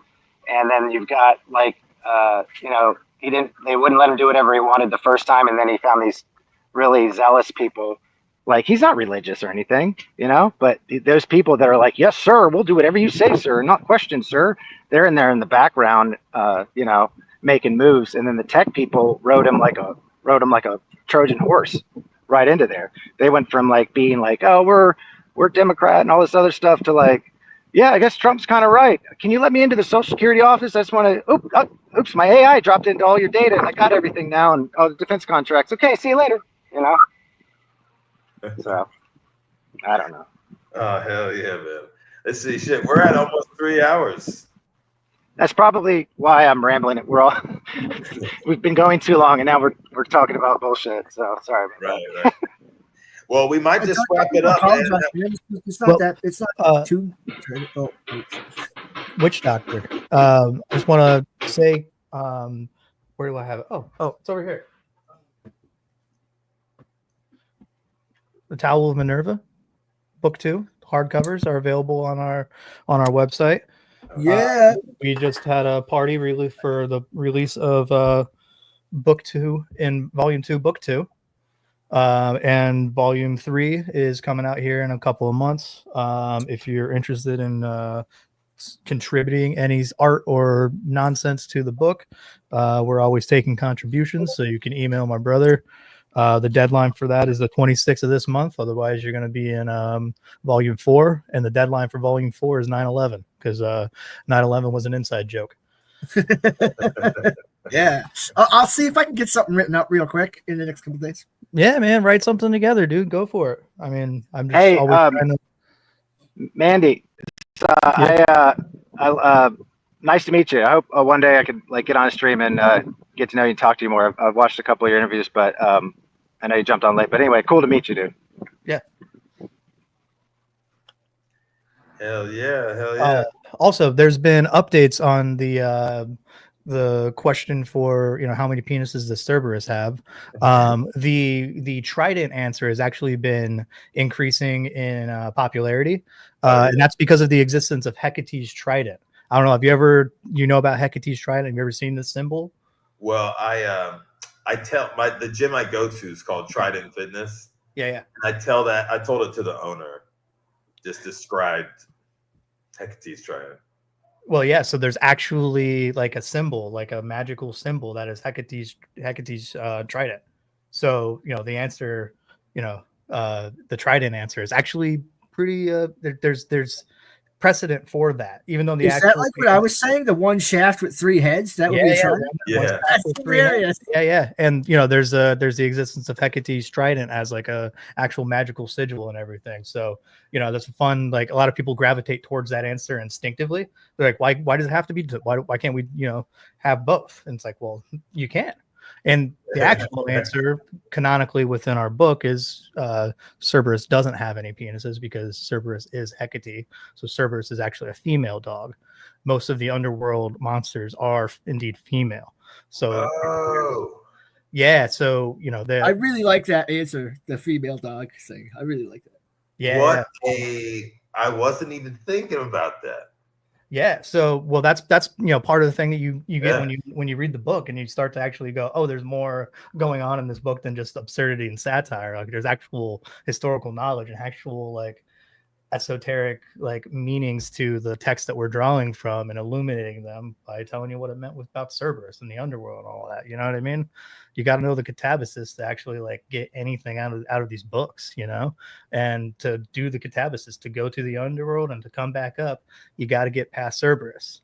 And there's only a handful of ways to do that. You know what I mean? And if you don't know that, you can tell that these catabasis stories are not real. They're not authentic catabicide. They are just, a stage play or something like that, And so, if anybody's interested to contribute, you can email my brother. It's hard to find the email address and all that shit. So you can use a promo code Witch Doctor at checkout on the website to contribute to the Buy Marcel Sandwich Fund. Yes, thank you. I need a sandwich. I'm hungry. Yeah. There's a couple bucks in the Buy Marcel Sandwich Fund already, so we got to figure out how to get that across the international lines over there and get that to you. Yeah, just message me on Discord later. We'll figure it out. I'm not worried about it. But yeah, man. So hop over to Snappy's channel. Check out the Solstice party. There's a bunch of familiar faces that are going to be there. Teddy Bass, I heard, is going to make an appearance. I'm going to be doing the set. My brother's coming by. There's going to be a whole bunch of people coming by. So, I'll see you all there. Hell yeah, bro. Yeah, could you tell me what that exactly is? Sorry, man. I've been bouncing around. I had to pick up more product for a job, but it's a streaming party. It's like a yeah. So Drawing Down the Dragon, our buddy Snappy's channel, they're doing having a bunch of guests pop in over the course of the night to spin some music. There's different DJs popping in, different artists. I believe there's gonna be a comedian that's popping in doing a 20-minute set of comedy. So it's kind of just a party. You're welcome to come in our tent and have a good time with us. It's we're celebrating the solstice. Happy solstice, everybody. That's have you guys done that before? That's such a good idea to have like some kind of like live. It's almost like a digital theater, right? Like a rotating stage. Yeah, we do. We actually just checking on the live right now, see what's going on. So here's the page, guys. Drawing Down the Dragon. Yeah. We got Shantasy Island, DJ Mandy. Yeah, you can click on the live right now. Click on it, see what they got going on. We'll go do one of those things where we invade the channel, and when you get there, say, "Hey, hello from Witch Doctor. We were in the Witch Doctor." Do that YouTube. Oh, like a raid. Yeah, let's do that. I mean, how many people? We got like 20 people. So after this, we'll all go over there together. We'll raid Snappy's thing in a good manner, not one of those mean raids, Yeah, no, that'd be great. All right, it looks like Sirius is on right now, so I'm gonna jump over there and I'll see you all later, y'all. All right, brother. See you later. Cheers. Have a good one. Peace, Mandy. Thank you. Yep. Oh, he's good. All right. So let's go around the clock so I can jump off and do some adult stuff around the house, I guess. Let's see. So, Chase the Face, what you got? I'm a little. I got called to pick up some more material for a job, so I apologize. My last 20 or 30 minutes, I probably should have just logged off. I was trying to hang on there, but I really enjoyed the conversation. Yeah, man, you guys. Every time I hang out with you guys, I get smarter, and then I got to like digitally meet Neil and Mandy, which was cool because I'm just mostly a consumer of content. So it's really cool to meet those people, By the and way, hope everybody's doing well, man. Yeah, keep going. Gnostic, if you're still watching this, while we're finishing this up, need to get you two together for this project. For yeah. I mean, I'm really interested in galvanizing, everybody who, I mean, like, there's so many different talents, and there's so many different personalities that have been attracted to this stuff and have something to contribute. And I think it's really valuable, not in a way to we're gonna make a whole bunch of money or whatever else, but it's not. I don't know, man. Like, just inspired to make cool stuff. I just haven't, been that inspired by having that many cool people, and like, let's make some cool stuff while we can, because we got so many skills and talent. I know there's there's riffs right now, and that's okay, I guess. But I really think that that all of this stuff is cracking open something that's going to, be pretty epic, and we're lucky to be a part of it for our generation. Like, to be at the kind of opening of a new way of looking at things. But I'm a little woo-woo optimistic about all this stuff. But yeah, I'd love to connect with anybody. So hell yeah, man. Tiger Shark. Thanks for having me on, guys. Nice seeing you guys again. Congrats. Your kid's almost soon, right? How much longer? August 22nd. Yeah, man. So 1 month away. Mm-hmm. Get ready to lose a little bit of sleep. Yeah, that's why I was trying to get in shape now, like before he gets here, because you know how it kind of wears you out a little bit more. But yeah. I'll be honest, I kind of sit around the clock. I'm up a lot at night. I'll be honest with you. When you're dieting and you're drinking all that water, I have to go to the bathroom. I have to freaking piss like 3 or 4 times before midnight before I can actually rack out. And so by about 4 a.m, I got to do it all again. So I'm trying to like sleep for an hour, maybe an hour and a half, but it's hard to fall asleep when my chickens are outside my window, bro. So making all that noise and stuff. But everything's going good there. Marcel, you got anything? Yeah, I just want to say thanks to everyone for coming and listening. I want to thank everyone who knows and understands where I guess my loyalties lie and what I actually meant by what I was trying to communicate through the last week or whatever. I don't want to stick on that right now, but I hope it the wrong way. That girl. Yeah. Well, plus I was like drunk. Like it just said it in a stupid manner, man. But the story keeps getting better. I just want to say thank you to everyone, and I hope we can do more frequent live streams, like to you. I hope we can come live a little more. Yeah, for sure. A little more regular, yeah. All right, brother. Let's see. I will see you later. All right, everybody. It was a long day today, but I don't do it that much, so I guess I do owe y'all that at least a little bit. But we'll catch you next time. Thank you.